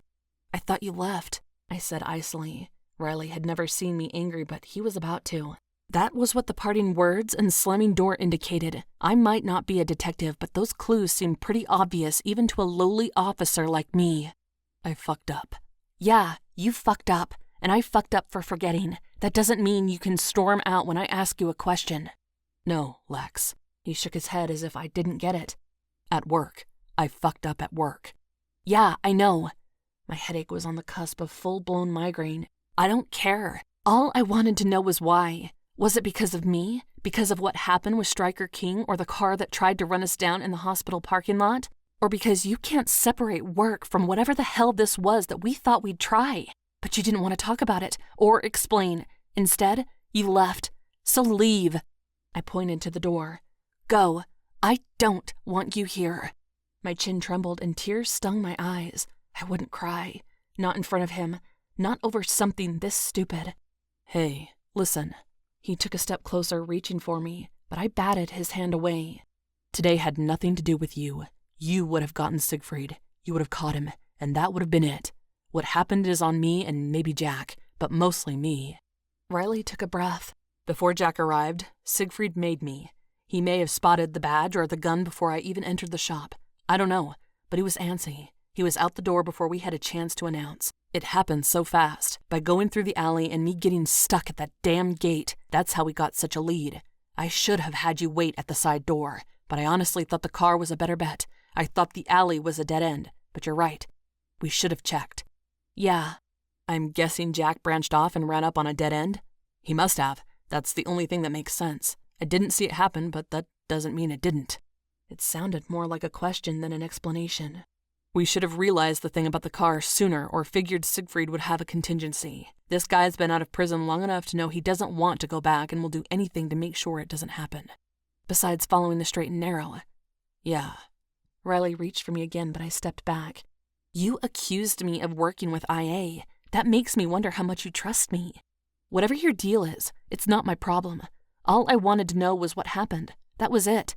And I wouldn't have even cared if you had just told me, but you didn't. I put my palm against the wall and used my other hand to shield my eyes from the bright overhead lights, which were making my headache worse. Now was not the time for a migraine. Riley moved against me, pinning me against the wall. His hands were gentle against my sides even as I slapped at his wrists. "Stop," I warned. "No." He pressed his lips to my temple and I turned further into the wall, trying to get away from him. I thought I could do this, but this was a bad idea. The scene upstairs proved it. It scared me to see your suspicions written down in black and white and to hear those accusations coming out of your mouth. I didn't accuse you of anything. My resolve weakened as his warm hands continued to rub my ribcage. I asked you a question. But I couldn't answer because I don't know what happened. I don't know why I didn't send you to guard the other exit. Maybe I was worried what would happen to you. But I honestly think the reason I told you to wait was because I thought that alley was a dead end and Siegfried would drive away, which, for the record, he did. "Different car," I said. "How was I supposed to know that?" "I don't want to fight. I'm going upstairs. I'll see you tomorrow." I pushed past him.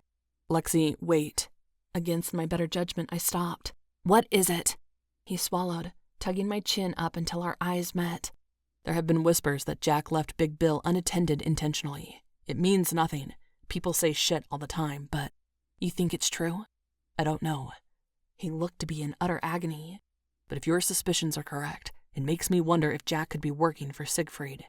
We've been trying to stop these crimes for months and never made enough progress or collected enough evidence to make an arrest, even though we suspected Big Bill was behind it." I wasn't sure if Riley was thinking clearly. "Are you sure you're not jumping to conclusions like you did with me upstairs?" "I hope I am. All I know is whoever let King into the station to eliminate Big Bill is the same person responsible for nearly killing you, and God help him if I ever find out who that is." Riley's hands tangled in my hair and he pressed his forehead against mine and shuddered. "I couldn't stand in your apartment for another second, thinking I might be responsible for every horrible thing you've been through since your temporary reassignment. So I called Sam and asked her to pull Jack's report. I was curious to see what it said." "You didn't have to do that. I doubt Lightman's to blame. He's been a cop too long to do something like this. You were first on scene, so he deferred to you, and you made a mistake. Unfortunately, we all did. And standing here right now was mine." "You're the only thing that matters to me outside of work. I have to keep you safe." "That's not your job. If you think it is, then we're done before we even get started. You can't protect me. By now you ought to know that's not how this works." "Are you sure I can apply for the position of White Knight?" "That's not funny." I pushed away from him. "Goodbye, Michael." Riley saw the hurt and betrayal on my face for the first time. "Lexie, please, it was a joke." "I don't think..." I grimaced at the sudden sharp pain in my temples. He grabbed me before I stumbled. "Are you okay?" "I'm fine. I haven't eaten all day, and the stress isn't helping. When my blood sugar gets wonky, I get these headaches, but I'm sure you'll use that as another excuse to think I can't do this job." "I don't think that. Do not put words in my mouth." He slipped an arm around my waist. "Now I'm taking you upstairs and ordering dinner." "No, you're not." "Watch me." When we made it to my front door, he let go. "I order a mean pepperoni, or are you a mushroom girl? Pineapple and anchovies?" He smirked. "I bet you can't get enough of the meat lover's special." "I kind of hate you." "I don't really care." He stood behind me, waiting for me to unlock the door. When I looked back at him, he had his phone out and was halfway through placing an order. "Speak now, or I'm choosing the toppings." "Plain cheese. I hope that's not too boring for you." "It's not. It's perfect." He massaged my neck, and I leaned my head back, finding it helped ease the pounding in my temples. I climbed onto the couch, too spent to argue anymore. This was the first time Riley had worn me down enough to get his way, and I didn't like it. While we waited for the pizza, Riley placed a pillow on his lap so I could lie down. He rubbed my shoulders and back, and I closed my eyes, worried I was making a mistake by letting him stay. "I don't want to fight like this," I said. "Not now. Not ever." "We won't." "Are you sure? Something tells me you're gonna break my heart." "I won't. But next time we have a date planned, don't start the evening by breaking my balls." 23. I awoke the next morning to a warm body and strong arms wrapped around me. My head rested on Michael's chest. The steady, reassuring beat of his heart echoed in my ear. Apparently, Michael Riley wasn't a heartless playboy after all. Closing my eyes, I didn't want to start a new day. The last thing I wanted was to go to work or go another round. Inside my apartment, we were safe from the stresses of the job, and in this perfect moment, there was no more back and forth. My mind didn't fill in worst-case scenarios that involved Michael discovering he couldn't stand me, or cheating on me, or one of us getting hurt or killed in the line of duty. Right now, everything was as close to perfect as it could be. And then the phone rang. Michael shifted, reaching toward the nightstand. He grabbed the object, hitting answer without looking or thinking. Riley, he said, his voice thick with sleep. Who the hell is Riley? Amber's voice came through the earpiece. What are you doing with Lexie's phone? Where is Lexie? Have you done something to her? I'll call the police if you don't tell me where she is right now. You should know she's a cop. They'll find you and kill you. Huh? Michael opened his eyes and blinked a few times. He pulled the phone away from his ear, realizing it wasn't his. Sorry. He handed it to me. Morning, Amber, I said reluctantly, knowing exactly what was about to happen. What's going on? Are you okay? Who answered your phone? That was Detective Riley. We work together, remember? You're at work? It's 6 a.m. When are you supposed to get your beauty sleep? If it's that early, why are you calling? Because you didn't call me back last night, and I have an early shift at the hospital. They don't give us a break either. I guess we're just supposed to make googly eyes at plastic surgeons so they'll work on us for free. Don't you make the schedules? I asked. Not the point. Amber, it's 6 a.m. Can we please talk about this later? That depends. Is Detective Riley going to answer your phone the next time I call? I don't think so. Uh-huh. She didn't sound convinced. You never said you were at work, and he sounds like he's half asleep. Goodbye, Amber. Oh my God, did you get back on the horse? Goodbye, I repeated, hitting the disconnect button. So much for my perfect, tranquil moment. I'm a horse, Riley murmured into my hair. Am I a stud? I don't know. How did we end up in my bedroom? You fell asleep on the couch, and when I carried you to bed, you insisted I stay. Really? I insisted? That doesn't sound like me. I'm pretty sure I wanted to kill you. Nope. You changed your mind after the pizza and back rub. I think I'd remember that. Guess not. He turned to look at the clock. I have to go home so I can get ready for work. I didn't know how I felt about any of this, but Riley slept beside me all night with no expectation of sex. That had to count for something. How do you think our first date went? You think this was our first date? It was our first fight. It might as well be considered our first date. He laughed. Makeup sex would have been better than apology pizza. I don't have sex on a first date. So it was our first date. He smiled, planting a few wet kisses on the side of my face. After the pizza, you fell asleep and cuddled with me all night. That's a pretty amazing first date, minus the fireworks at the start of the night. Did you cup a feel?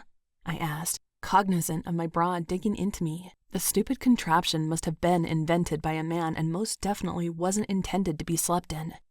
Then again, sleeping in my clothes wasn't comfortable either, and I was sure I'd have red indentions from my belt buckle pressed into my stomach. Either that or Michael would, since I used his body as a pillow, a very firm pillow. I am a gentleman. He slid out from beneath me so he could climb out of bed. And gentlemen never tell. Jerk. He leaned down for a kiss, but I turned away, not wanting to assault him with morning breath after eating garlicky pizza. Not until I brush my teeth. I'll settle for your cheek in the meantime. He gave me a quick peck. We'll call that the goodnight kiss, since I didn't get to kiss you goodnight on account of your unconscious state. I'm sorry. I don't entertain much. Somehow the fact that I'm not supposed to fall asleep when I have company must have slipped my mind. And you said you didn't sleep with someone on a first date. He winked. Liar. I never said that. Obviously, I'm totally cool with it. I am too. He waited a beat. Are we cool? We both said some things. I'm not sure where we landed on everything. Yeah, we're cool. So we'll do this again sometime? Not the fighting. If we do that again, I'm out. Noted. He went into the bathroom. I climbed out of bed, ran my fingers through my hair, and went into the kitchen to brew some coffee. I found a few travel mugs and filled one for him to take. He met me in the kitchen, gladly accepting the coffee. Then he detoured into the living room and collected his belongings. Were the flowers a casualty of our fight, or do you really hate flowers? The first, I admitted, sipping my coffee. Okay, I just wanted to make sure before I splurged on another floral arrangement. If flowers don't do it for you, speak up now because I'm also great at buying candy and lingerie. I wouldn't say no to candy, but lingerie's pushing it. I looked at him. After everything that happened, you still want a second date? And a third, and a fourth, and a lot more after that. He went to my door. We'll talk about this tonight. I'll call you. Won't you see me at work? Yes, but that's work, so I'm going to call you. You might need to negotiate the phone schedule with Amber. What are you going to tell her about the stud? That after being a total asshole and almost sabotaging the entire evening, the frog turned into a low-rent prince. I got demoted from a horse to a frog? He lifted one eyebrow. Maybe you should wait until date number 2 before you tell her anything. That way her first impression won't make her think you're dating another horrible jackass. He opened the door. Next time, we'll start things the right way. I promise. Don't make another promise you can't keep, I warned. I'll see you soon. He started to pull the door closed behind him. And just so you know, you're adorable when you sleep. 24. When I arrived at work, Detective Lightman was inside the lieutenant's office. The door was closed, but angry words echoed throughout the squad room. This wasn't good. Another man entered the office without knocking, and the conversation continued. When a call came in, I volunteered to ride with Kemper. The station was the last place I wanted to be right now. On my way out, I noticed Riley speaking to Preston. Putting 2 and 2 together, I had a feeling the reason Lightman was getting reamed was because of the questions Riley raised last night. He had done that on account of me and my suspicions. Lightman was going to be on the warpath today, and I had no intention of getting caught in the line of fire.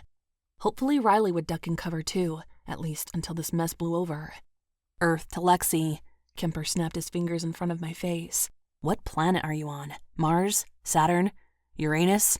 He laughed at the juvenile joke. I'm here. I just zoned out. Well, try to pay more attention. We have another home invasion, and even though it's in a different neighborhood and unlikely to be connected with the V7s, we need to make sure. Wow, look at you, taking police work seriously. I have to. Lightman's fit to be tied. Did you see the internal affairs investigator this morning? He arrived in the squad room with a truckload of files. While they were looking into Big Bill's murder, something else pinged. What? Lightman's personal spending is off the charts. Word is he could be on the take. He could have inherited the money, or he moonlights on the side. It's none of our business. Fine, but I thought you'd want to know. Kemper remained silent for the rest of the drive. When we arrived at the latest crime scene, the elderly woman who reported the break-in answered the door. She appeared distraught. It took 10 minutes to calm her down. Did you see the intruder, ma'am? I asked. She shook her head. They must have been here while I was sleeping. Did they hurt you? Touch you? No, nothing like that. But look at this place. She waved her arm at her living room. It's been ransacked. The room looked pristine. I could even make out fresh vacuum lines on the carpet. Did you straighten up after they left? No. She pointed emphatically at her entertainment center. Don't you see the problem? I looked at Kemper, hoping he'd take over. He went to the entertainment center and studied the shelves. What's missing? Nothing, but the whole thing's been moved. Moved? Kemper asked, eyeing me. Bogus calls weren't uncommon. Where did they move it? I asked, playing along as Kemper walked through the rest of her apartment to make sure nothing was amiss. Not far, just a few inches in the other direction. She dropped into a rocker and furrowed her brow. Maybe 2 inches that way. She pointed to the left. I see. Kneeling down, I scooted the coffee table slightly to the left, noticing the deep indentions in the carpet. The furniture hadn't been moved. Not that, she squawked, and I slid the table back to its original place. The television and entertainment center. She pointed across the room. It was centered on the wall before. Now it's not. Someone broke in, decided to steal your television, but changed his mind and put it back in the wrong place? Kemper asked. That's what I think happened, the woman said, sounding ridiculously sincere. Okay, how about I put it back where it was and we'll call it a day? I asked, realizing the only reason she called us was to move her furniture. That sounds fair. Sighing, I spent the next 20 minutes adjusting the shelves on her entertainment center so the glare from the window wouldn't reflect on the screen. Kemper had taken a seat beside her and was making helpful suggestions as I went. If there wasn't a witness, I would have shot him. Once she was satisfied with the placement of her TV, I reminded her making false reports was a crime and wished her a good day. The next time we're tasked with moving furniture, you do it, I said, laughing. Calls like this were pointless and could cause problems if more serious calls came in, but things were quiet today. So the bogus call lightened my mood. Not everything had to be dire. In fact, the next time I need my furniture moved, I'm calling you. Hey, Kemper protested. You owe me. You could have helped. That stupid entertainment center had 12 different shelves and 4 settings for each shelf position. We could have been finished in half the time if you didn't sit on your ass and suggest she might like the TV a little more to the left. There was a glare if she sat on the couch. It needed to be moved to the left. He chuckled. I was just doing my job to the best of my ability. Protect and serve, Sarconi. That's exactly what I was doing, protecting her television from a glare to better serve her needs. Well, I think you should do something to serve my needs. Oh yeah? His eyes twinkled. What needs would those be? Lunch, and you're buying. I narrowed my eyes at him. What did you think I was going to ask you? I don't know, but I would have been up for it or down for it, whichever you prefer. Ugh. Ease up, Lex. You're always so uptight. I'd expect that from Hawking, but not you. He parked outside a sandwich joint. Turkey breast and Swiss? Yep. I was surprised he knew my standard lunch order. Thanks. He opened the car door. No problem, m'lady. 25. When we returned to the station, an angsty gloom had settled over the gang's unit. Since our blunder yesterday, Alfred Siegfried and the V7s had vanished from our radar. Bishop's bar is closed, Preston said, hanging up the phone. No one's inside. They're never closed, Raleigh swore, rubbing a hand over his face. Patrol's been sitting on their other favorite haunts, but there's been no activity. And nothing at Siegfried's apartment either, Lightman said. He's in the wind. We should have gotten him yesterday. That was supposed to be our slam dunk. We take him, and then we take down his crew. Now we have nothing. It's a motorcycle gang, Kemper said, again proving he couldn't read the room. They can't disappear. They drive those loud-ass bikes with the vroom-vroom engines. Hawking rolled his eyes. Even he couldn't save Kemper from himself this time. Lightman looked like his head might explode. If you think they're so easy to find, why don't you go find them? In fact, why don't you and Sarconi go back out on patrol and see what you can dig up? Call me when you find some motorcycles that belong to the V7s. Jack, Raleigh's voice took on an edge. You know that's... What? Lightman spun on him. You want to drive around and help them look? As far as I'm concerned, the reason we've got nothing is because you didn't do your damn job yesterday. He addressed the entire unit. From here on out, when we move on a suspect, we cover the back door, the side door, the fucking windows. We cover every known exit and anything that looks like an exit. If you see a chimney, I want someone watching to make sure our suspect doesn't pop out the top. We've issued a department-wide bolo. Every cop in this city will be on the lookout. The DA's office is working on getting us arrest warrants for every single member of the V7s and every former member of Big Bill's crew. We'll get them. Like Kemper said, they can't stay hidden that long. They're bikers. They like to make a ruckus, Preston said. Lightman worked his jaw for a moment, turning back to Kemper and me. I wasn't kidding. You and Sarconi get your asses back out on patrol and see what you can dig up. You hear any calls come in regarding home invasions or holdups, I want you there. Report back whatever you find. Again, I saw the protest on Riley's lips, but I shook my head and grabbed my things. Yes, sir, I said. Head down, Hawking mumbled as we went past him. Truer words had never been said.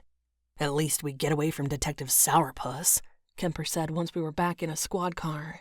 I didn't mean to get you in trouble, too. You didn't do anything. It's okay, but I knew this was payback for yesterday. Lightman's right. We screwed up. We should have apprehended Siegfried, and we didn't. So, let's see if we can find him. Of course, we had no such luck. The rest of the day flew by with unrelated calls. It was nice to get out of the station and back on a beat. None of the robberies or break-ins were that serious. A few kids had shoplifted. Someone came home to a broken window, which was vandalism and not a break-in. A store had been robbed, but the surveillance cameras had caught the guy in the act. Considering Lightman was on the warpath, working patrol made for an easy day. While I changed back into normal clothes, Riley came into the locker room. Lexie? Hey. I'm really sorry. It's no big deal. Lightman's right. We need Siegfried. Are you okay? Uh-huh. Riley gave me a questioning look before making sure we were alone. Are we okay? Last night was bad enough. But now with Jack being, well, Jack, I just wanted to make sure you hadn't changed your mind about things. You mean you wondered if I came to my senses yet? Lex, he sighed. It won't always be like this. I made a mistake. I won't do it again. I hate that he's taking my mistakes out on you. I was going to say something. Don't, I said. Please don't. It will make it worse. I know it will, and I don't want that. Yeah, okay. He scratched the back of his head and looked around. Is there anything I can do to make it up to you? Not really. I checked my phone to see I had a message from Amber. She wanted to meet for dinner. Can we pick this up another time? Hot date? Dinner. I enjoyed watching him squirm. With Amber. All right, he said. But I still plan to call you later. I moved closer, running my hand up his chest. Stop trying so hard. He stared into my eyes for a moment, the question obvious on his face. Were we done? Truthfully, I didn't know, but I'd worry about that later. Right now, I needed to hash things out with my sounding board and see what she had to say. If anyone could help me see things from all angles, it was my best friend. We decided on our usual haunt, a bar and grill situated almost equidistant between our two apartments.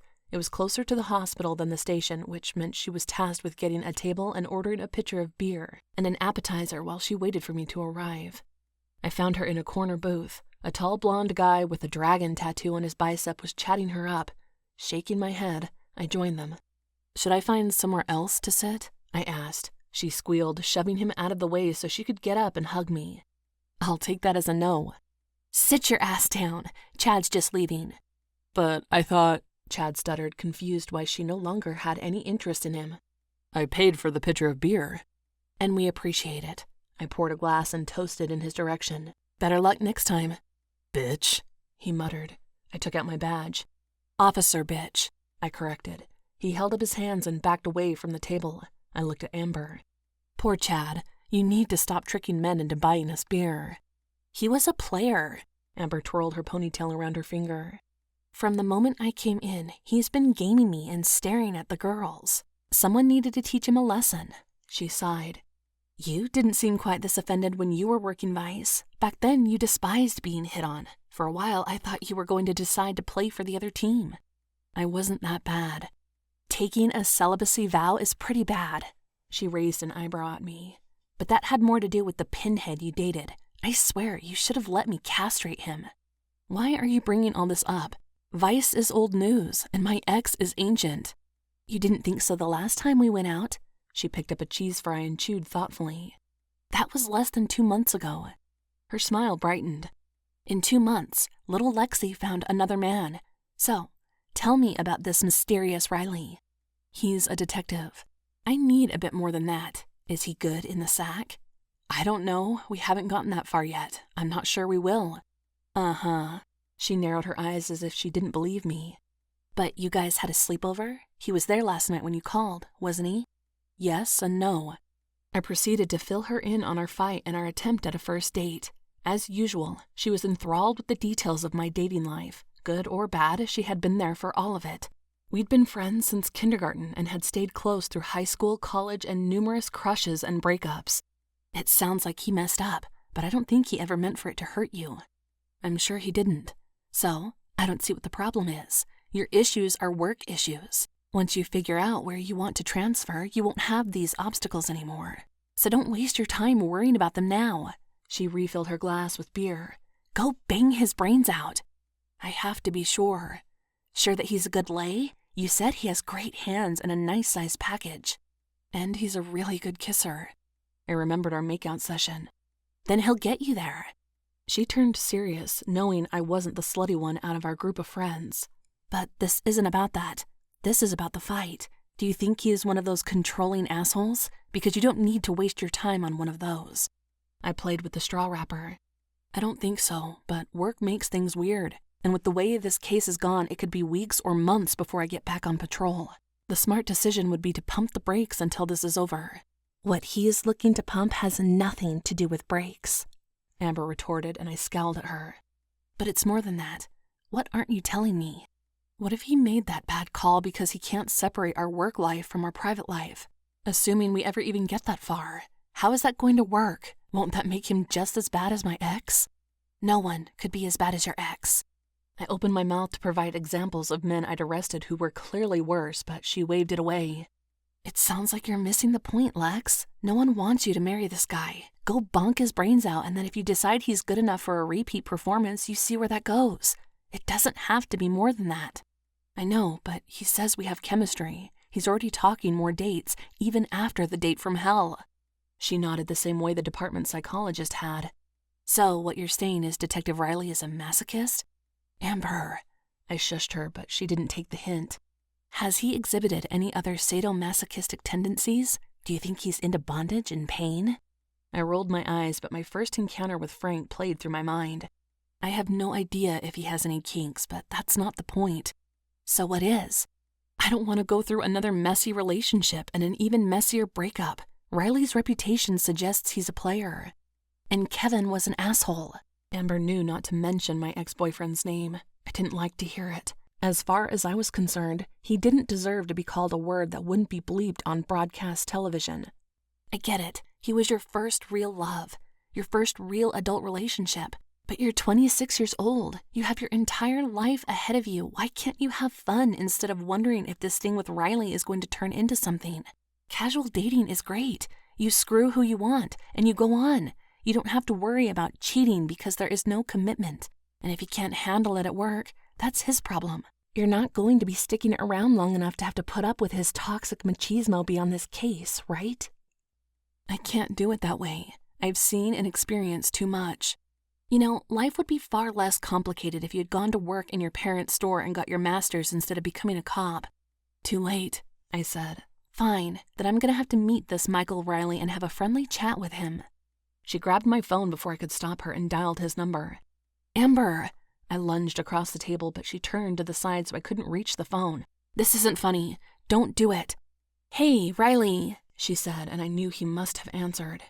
This is Lexie's friend. We spoke this morning. I'm not quite clear on why you thought you should answer her phone at 6 a.m., but I'm willing to let that one slide if you agree to meet us. We're at McGinty's Bar and Grill. Do you know where it is? She paused. Great.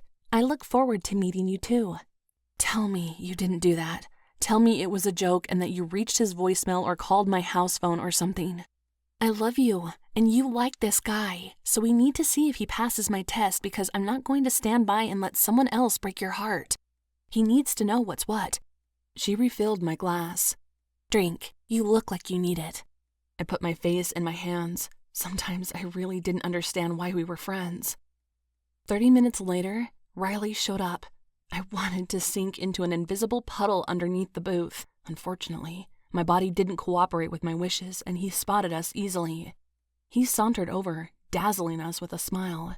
I am so sorry for what's about to happen, I said, but he held the smile and slid into the booth beside me. You have the right to remain silent. You should wait for counsel to arrive before saying a word. He laughed, a deep, amused sound before extending his hand across the table. Amber? Riley. She said it like it was a foreign word as she shook his hand. Michael, actually, he corrected. Michael Riley. Can you spell that for me? I'm also going to need your badge number, 3 references, and closest living relative. You can have my card, Riley said, removing one from his pocket like this was a business meeting or job interview. Will you also be needing a urine or blood sample before the end of the night? That would be lovely. We'll pop over to the hospital and get that taken care of after we have a chance to chat. Amber thinks she runs the place, I said, so you shouldn't joke about that. She might just take you up on the offer. It depends on how he plays his cards. She stared at him like a predator preparing to pounce. We've known each other since we were little, and although she appears to be a functioning adult, she lacks basic social skills and the ability to mind her own damn business. She stuck her tongue out at me, and I kicked her underneath the table. Ladies, Riley said, thanks for asking me to join you. I wasn't expecting this. He motioned to the waitress for another pitcher of beer and leaned back in the seat. Shall we get started with the Inquisition? He was being a good sport, but I wanted to push him out the door and tell him to run far and fast. If he didn't give up on the idea of dating me after dealing with Amber, there was a good chance he never would.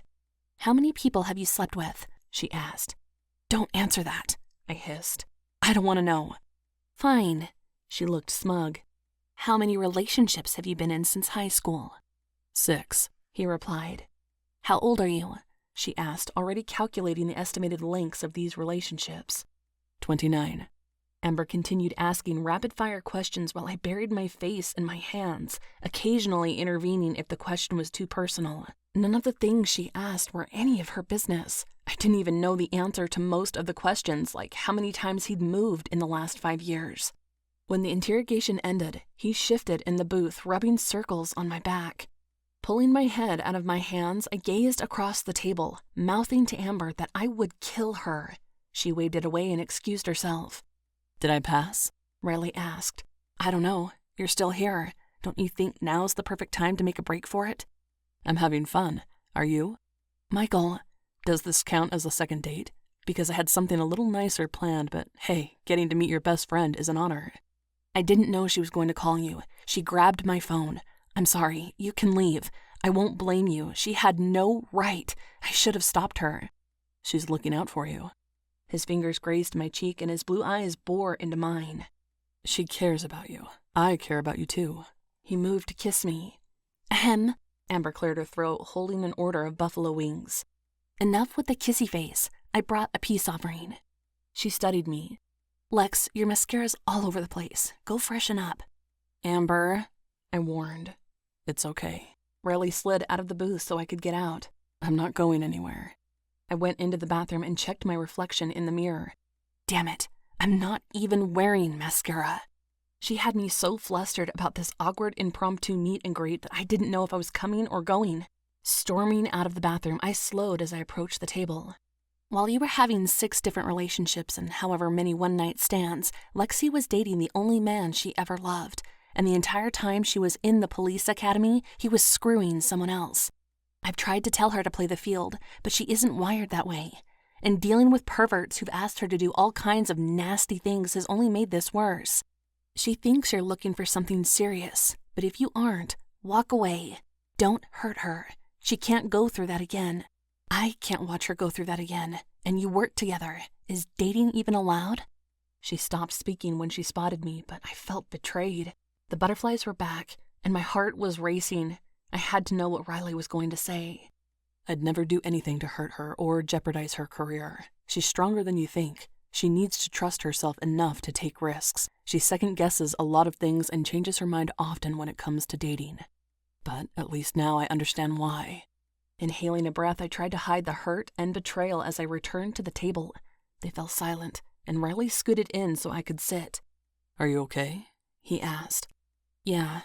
I stared at Amber. She knew without a doubt that I had heard enough of their conversation to be reeling from the 1-2 punch that I never expected her to deliver. Lexie, she began. I held up my hand. I want to call it a night, but you're leaving first before you stick your nose someplace else where it doesn't belong. I don't want or need you to fight my battles. I'm a big girl. I can take care of myself.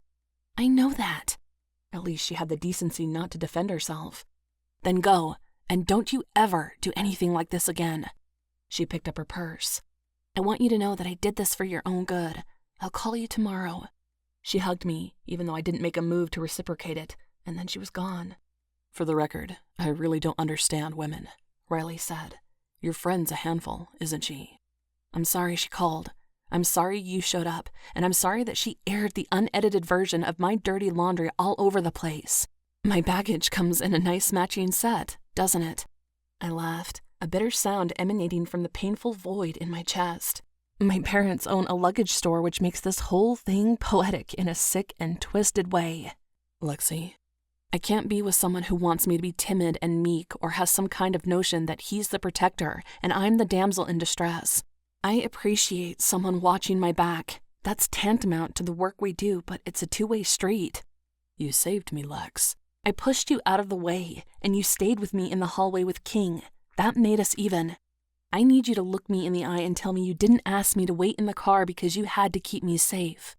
I don't know why I did that. Damn it, Michael, can you promise me you won't do that again? I promise. I let the words sink in while I thought about everything else. What kind of cop doesn't know the man she's living with is banging the next-door neighbor? Not once or twice, but 3 times. I found her slutty thongs in our laundry. 3 times. The first time, I dismissed it as something left in the washing machine by another resident. The second time, I started to get curious, but deep down I knew, and I didn't do anything until I came home and found them together in the shower. If it makes you feel any better, I found my ex-girlfriend sucking off my best friend. He kissed my temple. Amber was only telling this story because she doesn't want you to end up with another asshole. Regardless of what happens between us, trust your instincts. Don't let this one hiccup define you. What he did had nothing to do with you. I licked my lips. You're the only person besides Amber who knows all the gory details of my past, and you haven't left me yet, even though you get how uptight, jealous, and neurotic this makes me. You? Neurotic? No way. I pushed away from him. I really am ready to call it a night. I need to go home and hide under the covers, eat some ice cream, and wallow. But pretend I didn't tell you that. Okay. He paid the tab, which I protested, but he ignored and walked me to my car. Are you okay to drive? I'm not drunk. Do you want me to walk a straight line or lean back and touch my nose? No. He kissed me, a long, lingering kiss that made my heart ache. But I'm going to call you in 2 hours. Is that enough time for you to get home and do all those things I'm not supposed to know about? Probably. I only have a pint of fudge swirl in the freezer. The container's small enough that it won't take long to hit carton. Well, if you need someone to make an ice cream run for you, let me know. He looked like he wanted to say something else, but didn't. Instead, he held my car door open while I slid inside. 26. Over the course of the next few days, Riley was attentive but not smothering. We spoke regularly on the phone. He even brought takeout and ice cream to my apartment 2 nights after the fiasco at the bar, but was called back to work on account of a department store robbery. Gangs didn't think it was connected to Siegfried or his crew, but Riley wanted to make sure. Too many days had passed without a single sighting. After Siegfried's close call at the pawn shop, he had yet to surface, so we were exploring every and any option. John Wolfe, the pawn shop owner, didn't have the same hang-ups as the V7s and former street bishops when it came to protecting Alfred Siegfried. Wolfe only looked out for number 1, and we were grateful because he gave us everything Siegfried had attempted to pawn. Among the items were 2 handguns registered to the owner of one of the earliest known home invasions, which we had linked to the street bishops. The other items included dozens of engagement rings, some gold jewelry, and 3 high-end gaming laptops. Almost all of the items had come from Big Bill's hidden stash. Unfortunately, Wolfe didn't know where Siegfried was hiding, and the contact information he had on file was the same as what we had for his last known address. But he wasn't there. However, every single cop was determined to find him. We had all the evidence we needed to arrest him for the thefts. Surely, once we took him into custody, it wouldn't take long to connect him to the assaults, murders, and other associated offenses. But we didn't have him, and we didn't know where he went. Units hunted him in droves, but he had vanished, and every moment he remained on the loose was a personal affront to Michael Riley and the rest of the gang's unit. Detective Riley smiled when I walked into the squad room the next morning. His eyes were always so expressive, and right now they were screaming, "I have a secret." Before we had a chance to speak, Lightman entered the room. We received a tip on a Siegfried sighting. We're moving on this now, he said, not giving anyone a chance to ask a question before he was out the door. You heard the man, Preston said as Kemper, Hawking, and I exchanged confused looks. Move your asses. By the time we made it downstairs, Lightman had assembled dozens of patrol officers inside the roll call room. Lieutenant Peterson stood before the group handing out assignments. The judge granted sweeping arrests, warrants for everyone in the motorcycle club. We've finally figured out where they've been hanging out since Bishop's Bar closed, so we're going to move on them too. Remember, these bikers are unpredictable, so be prepared for anything. Peterson said.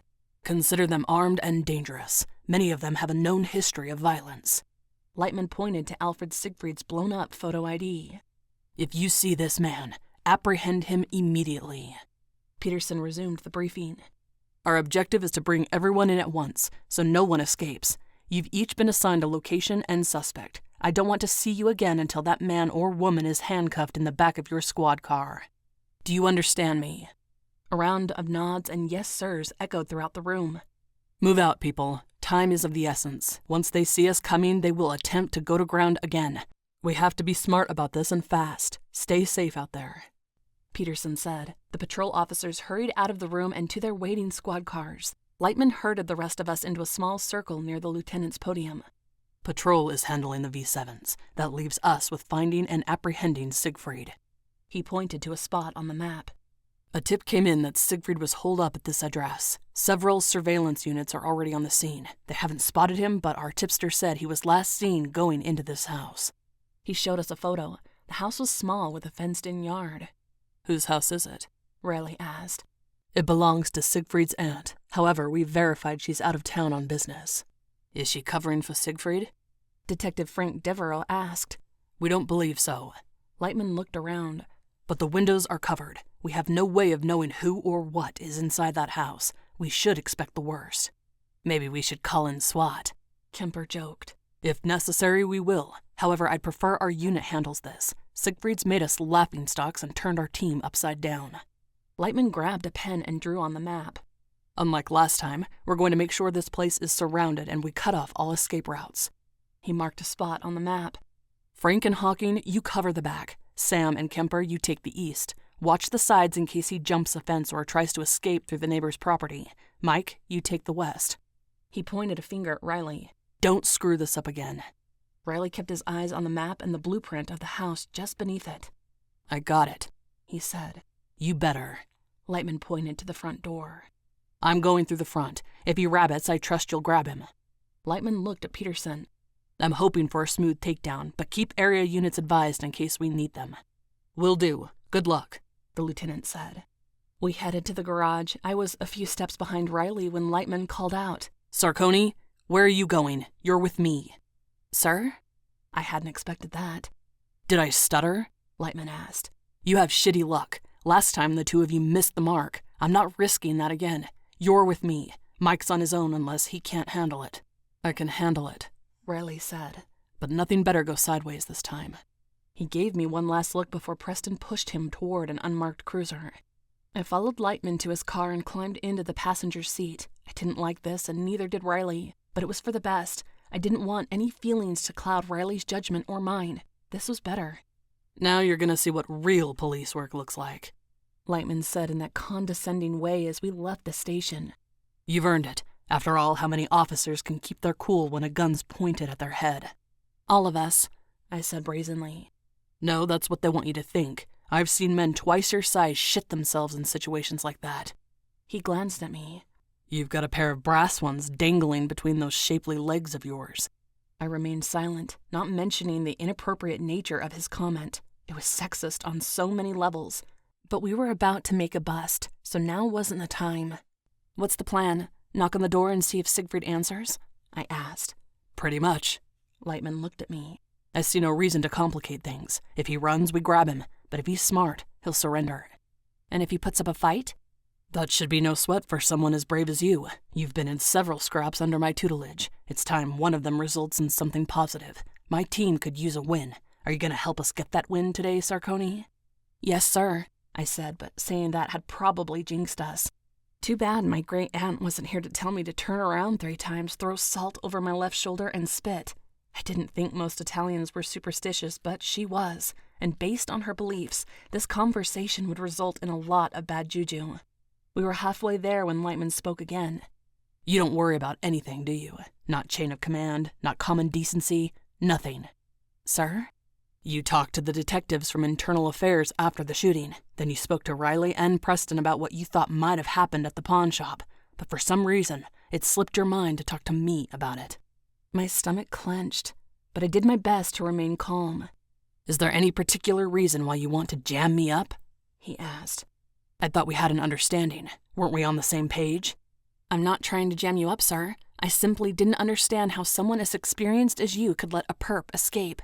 Let him escape? You think I wanted him to get away? That I had nothing better to do for these last few days than live and breathe intel on where this asshole might be hiding?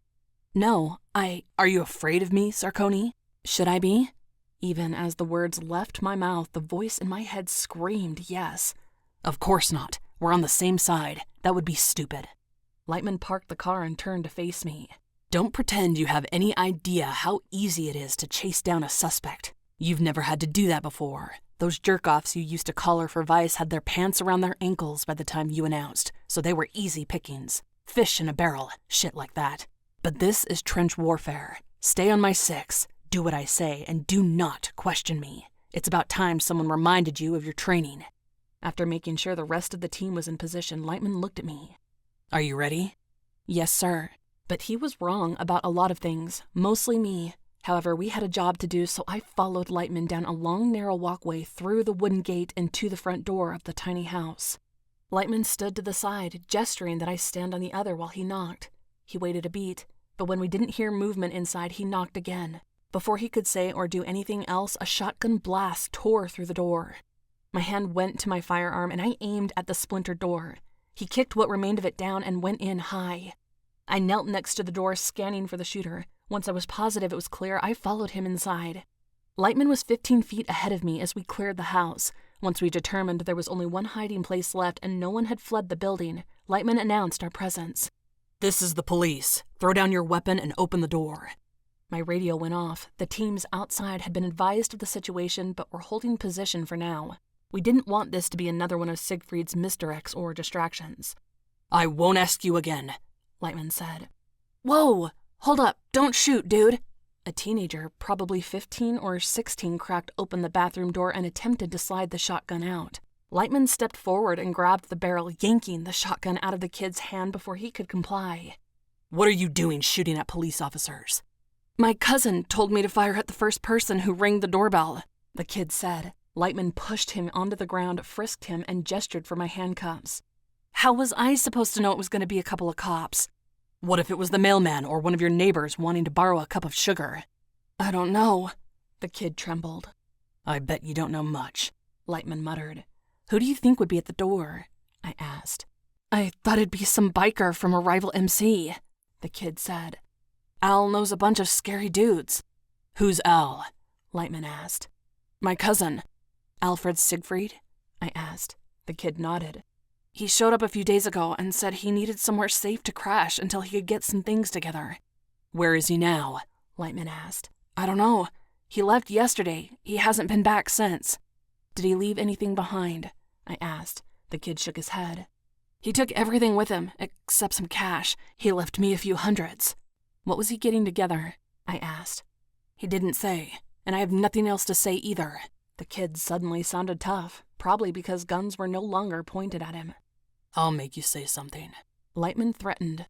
"He's a kid," I said, hoping Lightman would realize we couldn't question him without a guardian or someone from child services present. "They all are at one point. That doesn't mean they won't blow our fucking heads off." He dragged the kid to his feet. "What's your name?" "Jacob Miller, and that's all I'm telling you. I'm remaining silent from here on out." "The hell you are." Lightman keyed his radio.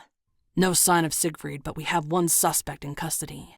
Lightman hauled Jacob to the car, shoved him into the back seat, and closed the door. "Let's tear this place apart. Siegfried may have left a clue behind." 27. "Did you find anything?" I asked Detective Preston. "Siegfried didn't leave anything damning or valuable behind. He's too smart for that." I closed the refrigerator door. We searched the house high and low, but the biker hadn't left a trace behind. "Maybe the kid can shed some light on things," Preston said, steering me away from the cabinets which I'd already searched. "Siegfried left him with instructions and gave him cash. They must be close for the kid to pull the trigger on someone.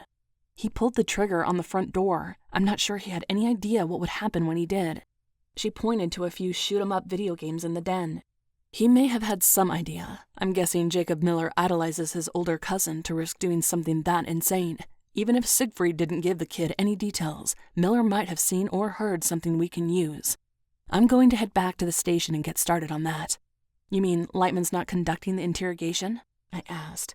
"Jack's not the best with kids, but he may sit in. Did you want in on the interrogation too?" "That's not why I was asking.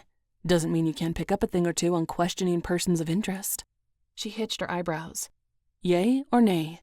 "I'll do whatever Detective Lightman wants." She gave me an odd look. "You must have had one hell of a ride here." We went outside to find Lightman waiting outside the car. He was on the phone with someone, discussing the case and the kid we'd taken into custody. Riley and Devereaux were searching the shed with Kemper and Hawking. "Find anything, gentlemen?" Preston called. Devereaux stuck his head out. "We've got a ton of the usual crap, and that's about it." "I'm going to head back. Crime techs already pulled whatever they could," she said. "Kemper, let's go." "I'm heading back too. This is a waste of our time. Maybe Patrol found something we can use." Devereaux tapped Riley on the shoulder. "You coming, bro?" Riley sounded distracted. "Yeah, in a minute." I glanced back at the car, but Lightman wasn't going anywhere yet. Instead of seeing what he was doing, I stepped into the shed to see what had caught Riley's attention. On the floor were several pairs of gardening gloves, hose, trowels, fertilizer, and plant food. "What is it?" I asked. "I'm not sure." Riley wiped his hands on his pants and stood. "But nothing in here is dusty, no cobwebs, and despite all this, I'm not seeing any fresh dirt. Everything looks brand new." "Is that important?" "I don't see how, but it strikes me oddly." He stepped out of the shed. "The garden is in desperate need of weeding and maintenance, so why do the Millers have landscaping gear when they don't use it? I didn't see a single potted plant inside the house either." "Maybe it's a new project Miss Miller wants to take on after she returns from her business trip." "Yeah, maybe." Riley went back into the shed and checked inside the various pairs of gardening gloves. "What are you looking for?" "Stolen jewelry, hidden cash, pretty much anything at this point." He stopped looking around the shed and folded his arms across his chest. "Did the kid tell you how long Siegfried was here?" "No, but Preston will figure it out once she gets him in the box." Riley frowned. "The kid could have blown you and Jack away." "The vest would have saved me." "Not if he shot you in the face." "He shut the door, not me." I narrowed my eyes. "I'm okay." "Yeah, I got that." He moved to a work table and scanned the random scrap materials. "What do you think Siegfried was doing here?" "Hiding from us." "Why did he take off? Who tipped us to his location?" "It was anonymous, but I'm sure 911 can provide additional details." "As soon as we get back, I'll look into it." Riley had a theory, but he wasn't sharing it. Still, I could see the wheels turning in his head.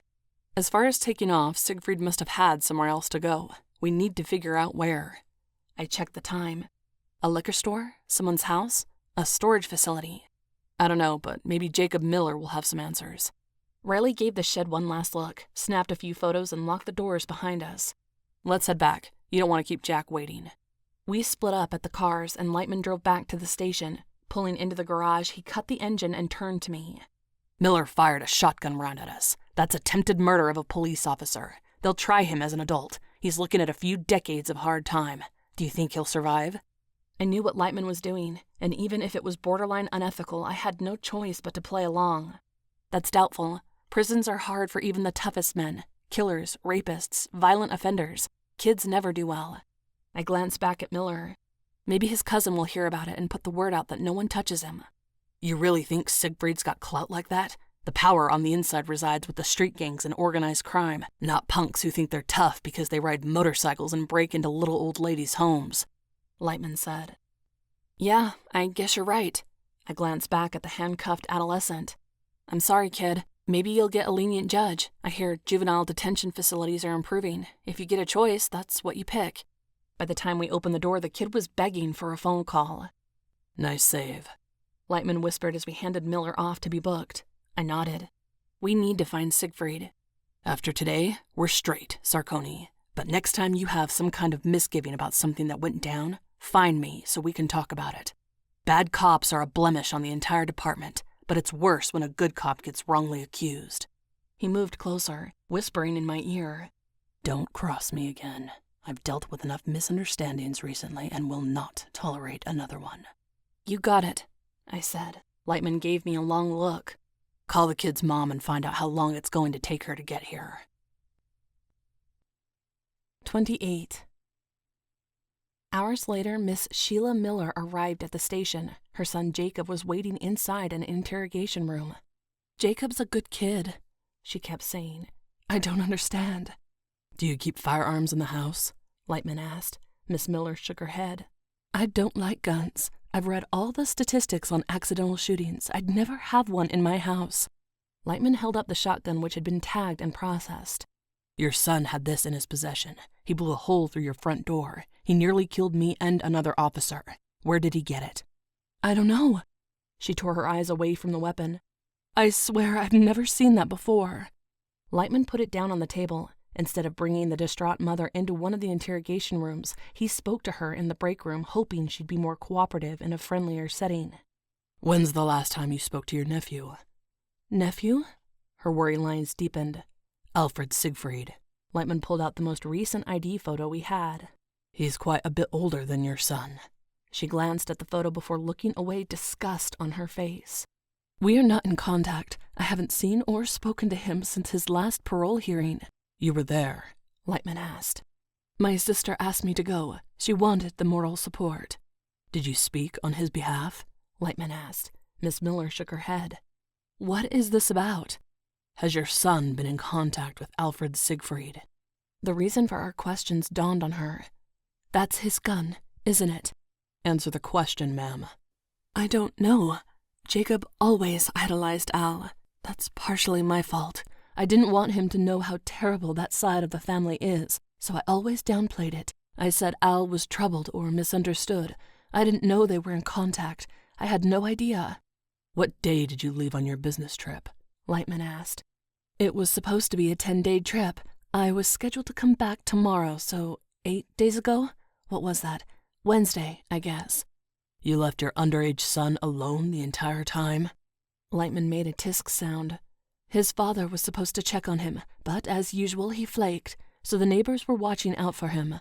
Jacob's a good kid. He doesn't throw wild parties. He doesn't drink or use drugs. I trust him. I filled the fridge and freezer with easy meals to reheat, made sure he had money for pizza and snacks, and gave him strict instructions on letting me know what he was doing and who he was with after school. He didn't skip or miss. The school would have notified me. Plus, I'm in a carpool, so I know he got picked up every day. Lightman pushed a pad of paper toward her. I need names and numbers for everyone who kept an eye on your house and your son while you were away. Miss Miller started writing. No one mentioned Alfred Siegfried was staying at your house with your son? Lightman asked. Of course not. If I had known that, I would have done something to stop it. Al is not welcome in my home. He knows that. He knows I think he's a bad influence on Jacob. She scowled. That gun must be his. That's the only explanation. Your son discharged this weapon at police officers, Lightman said. He's in a world of hurt right now. I'm so sorry. She scribbled more furiously before pushing the pad of paper toward Lightman, as if completing the task quickly would earn his favor. What do I do? I have to get Jacob a lawyer. I have to come up with bail or something. She blinked a few times, her mind going in a million different directions. You have to understand, Jacob's always been a good kid. What he did was wrong, but it was a mistake. A terrible, horrible mistake. Is this going to ruin the rest of his life? I'll do anything to keep that from happening. Lightman looked like he wanted to say something snide. Instead, he said, Convince Jacob to answer our questions. Your nephew's responsible for dozens of recent crimes, including murder. We believe he used your house to hide out. We need to know where your nephew is now and what he has planned next. She nodded several times. Okay, can I see Jacob now? Lightman turned to me. Officer Sarconi, escort Miss Miller to interrogation room 4. Right this way. I gestured at the closed door. Miss Miller stood, hugging her purse as she made her way around the table. It sounds like you have a complicated family life, I said once we were out of the break room. She nodded, still clutching her purse. I always try to do what's best for Jacob. I should have never left on that trip, but he's never done anything like this before. You have to believe me. We need his help, I said. He refused to answer our questions. He's caught up in acting tough. That won't help him here. I'll knock the tough right out of him, she said. I can't believe he'd pick up a gun, let alone fire it. At least he was smart enough to surrender. Firing on the police is a good way to get killed. How did he survive? He got lucky. So did we. She turned, stopping me in my tracks. He fired at you? I was with Detective Lightman at your front door when he discharged the weapon. I am so sorry. I nodded, continuing down the hallway. Being this close to the interrogation room made me anxious. It was still too soon, but I fought to keep my nerves in check, ignoring the cold sweat that erupted on the back of my neck and the sick feeling that filled my stomach. Here we are. I opened the door, revealing Jacob Miller. His left wrist was handcuffed to the table while he ate a sandwich with the other hand. An advocate had been assigned to his case, which probably explained the sandwich and juice box, but the cuffs remained on. Jacob needed to know we were serious. Mom? He wiped his mouth with the back of his hand, tears springing to his eyes. I'm sorry. Boy, you better be sorry. She went into the room. Look at you. Look where you are. What were you thinking? Tell the police what you know. Tell them everything. But Mom, he glanced behind me and I turned to see Preston with a stack of case files in her arms. Shouldn't we wait for a lawyer? Preston pushed past me and put everything down on the table. You can wait, or you can cooperate. Depending on how much you tell us and where it leads, we'll consider dropping the charges. Jacob doesn't have a record. He's never been in trouble before. If he agrees to keep his nose clean, we could forgive him this once. "Answer this nice detective's questions," Miss Miller said, "or I will leave you here to rot." I wasn't sure that was the best strategy for a concerned parent, but it should get us answers. The advocate excused herself and stepped into the hallway where I remained. She should have insisted on a lawyer. The advocate eyed me. "Is Preston's offer legit?" "As far as I know. It better be." "Relax, Dolores," Lightman said. "We aren't after the kid. We're after his cousin. We get him and we'll let the rest slide." "Why?" Dolores looked skeptical. "From what little we know, Siegfried put that gun in the kid's hands and told him to fire. I don't think the kid would have done it otherwise, so I'd rather nail the asshole who's actually responsible." "Have you always been this enlightened, Jack?" she teased. "I've never noticed." "I'm learning." "I bet you are." She let out a throaty laugh. "If you're planning on keeping that up, I'll let you buy me a drink." "Depending on how this interview goes, I'll give you a call later tonight." "I'm counting on it." 29. Watching Detective Lightman flirt was almost as disconcerting as being inside an interrogation room. Almost. My heart raced, so I forced slow, deep breaths to fill my lungs over and over. I wouldn't panic. There was no threat. The shotgun blast to the door hadn't made me as tense as this room. Damn it, shake it off, Lexie. But my internal monologue did little to quell the irrational fear. "What was Alfred Siegfried doing at your house?" Lightman asked. Jacob stared at the empty juice box. "He was hanging out." "How did he know you were alone?" Preston asked. "We chat sometimes." Jacob looked at his mom. "On that video game." "I asked you about that," Miss Miller interrupted. "Please." Preston motioned for the woman to remain quiet. "Go on, Jacob." "I told him Mom was out of town, and he asked if he could come over and crash. We hadn't seen each other since I was like 6, but we talked sometimes over the game." "What did you talk about?" Lightman asked. "Al talked a lot about his bike and this bar where he hangs out with his friends. They always sounded really cool. I thought hanging out would be fun." "Did he go into specifics?" Preston asked. "Not before he showed up, but when he did, I knew something was wrong. He didn't have his bike. A friend dropped him off." "What friend?" Lightman asked, nodding at the pen in my hand, reminding me to take notes. "Al didn't say. He told me he was in trouble, that he pissed off a rival motorcycle club and they were looking for him. He needed a place to lie low for a while. No one knew we were cousins, so he said they'd never find him there. He said it'd be fine, but a few days later, when I got home from school, he had that shotgun." Jacob nodded to the photo of the weapon we had taken into evidence. "He said it was a precaution, but that's when I started getting worried." "Why didn't you call me?" Miss Miller asked. "I didn't want to get in trouble," Jacob said.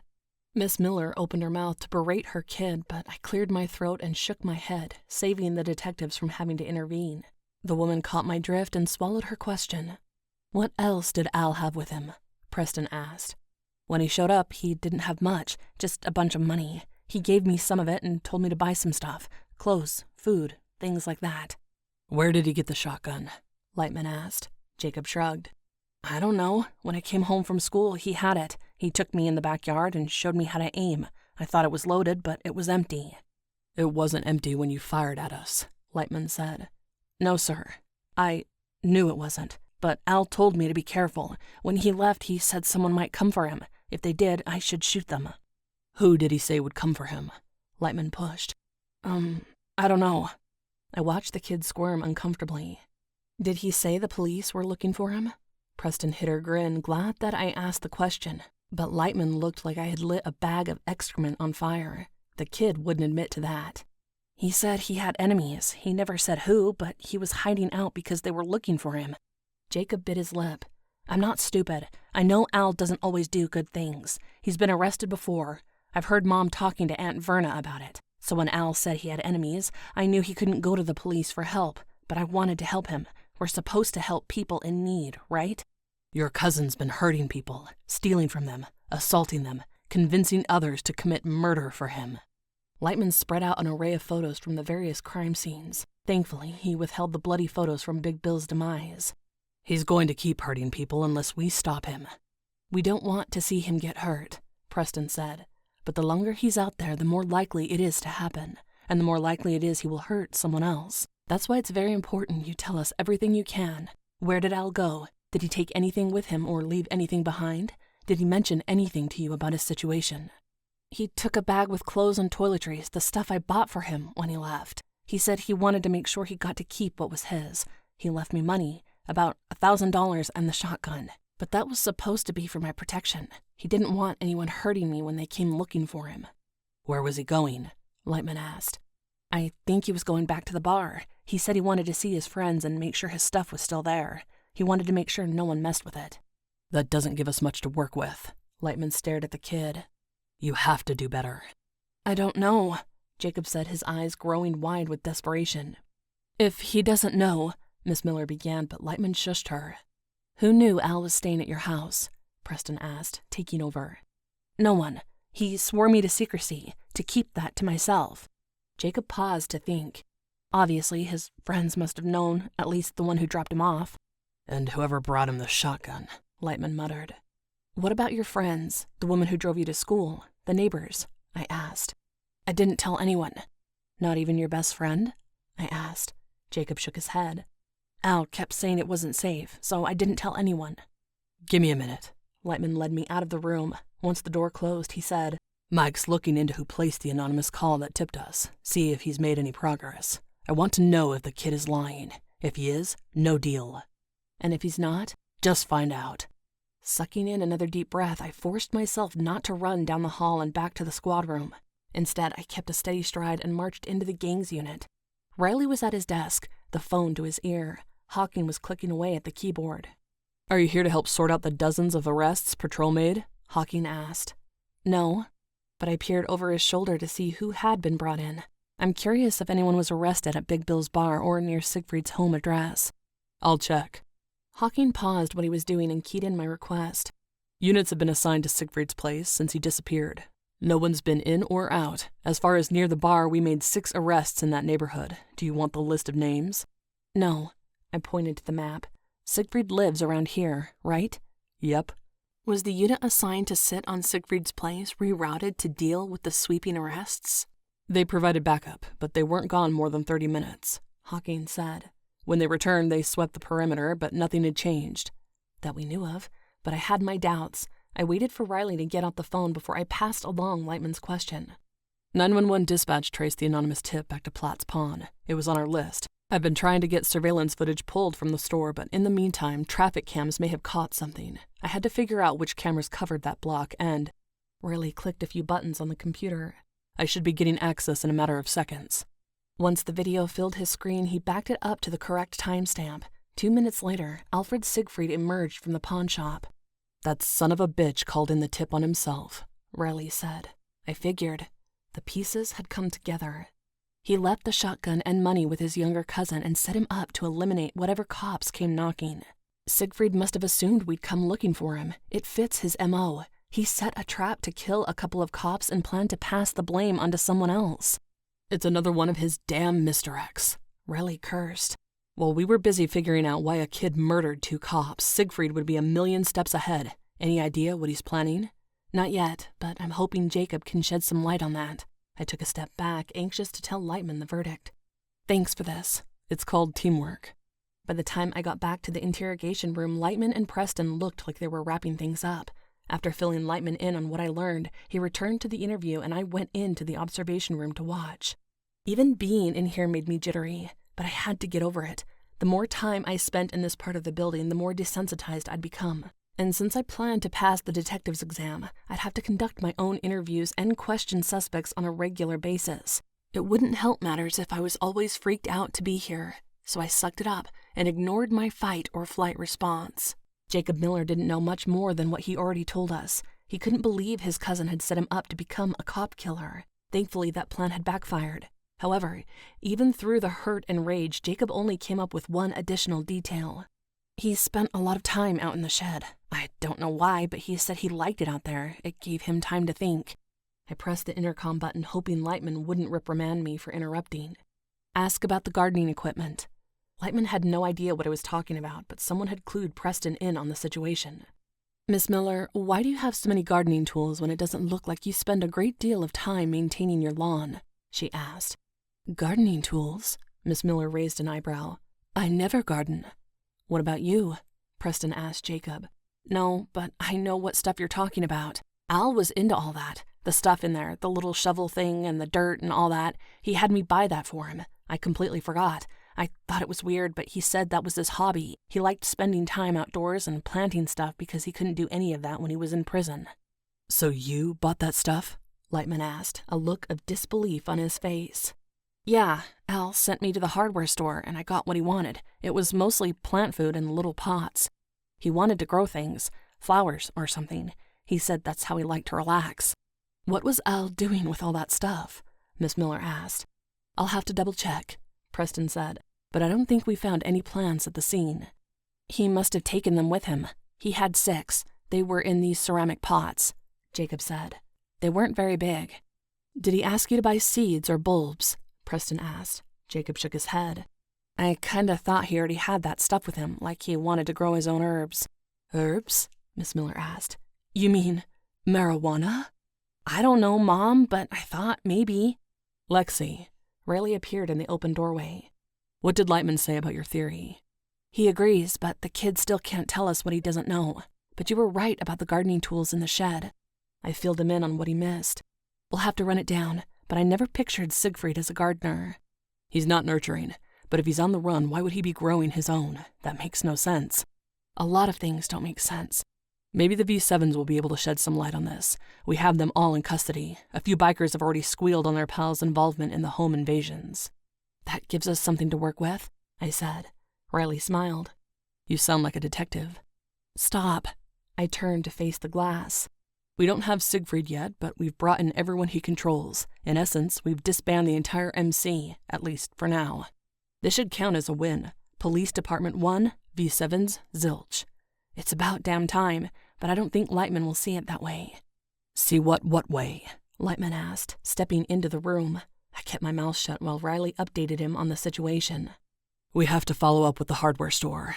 Once we verify Jacob Miller's story, we'll offer him and his mom protective custody until Alfred Siegfried is apprehended, Lightman said. But the kid repeated one thing over and over. Siegfried wants to make sure no one takes his things. He must have another stash hidden somewhere. I'd bet my badge one of the bikers we arrested knows where it is. So we'll let them sweat tonight and tomorrow. We make one of them talk. You think that's where Siegfried went? I asked. To get the rest of his stash? Let's put it this way, Lightman said. Where else would he go? His apartment. And then I shared my suspicions on the other reasons Siegfried tipped us off. He didn't just want to kill us. He wanted the patrol car pulled off his place so he could go home. I'll send units to check it out, Lightman said. In the meantime, get me whatever you can from that hardware store.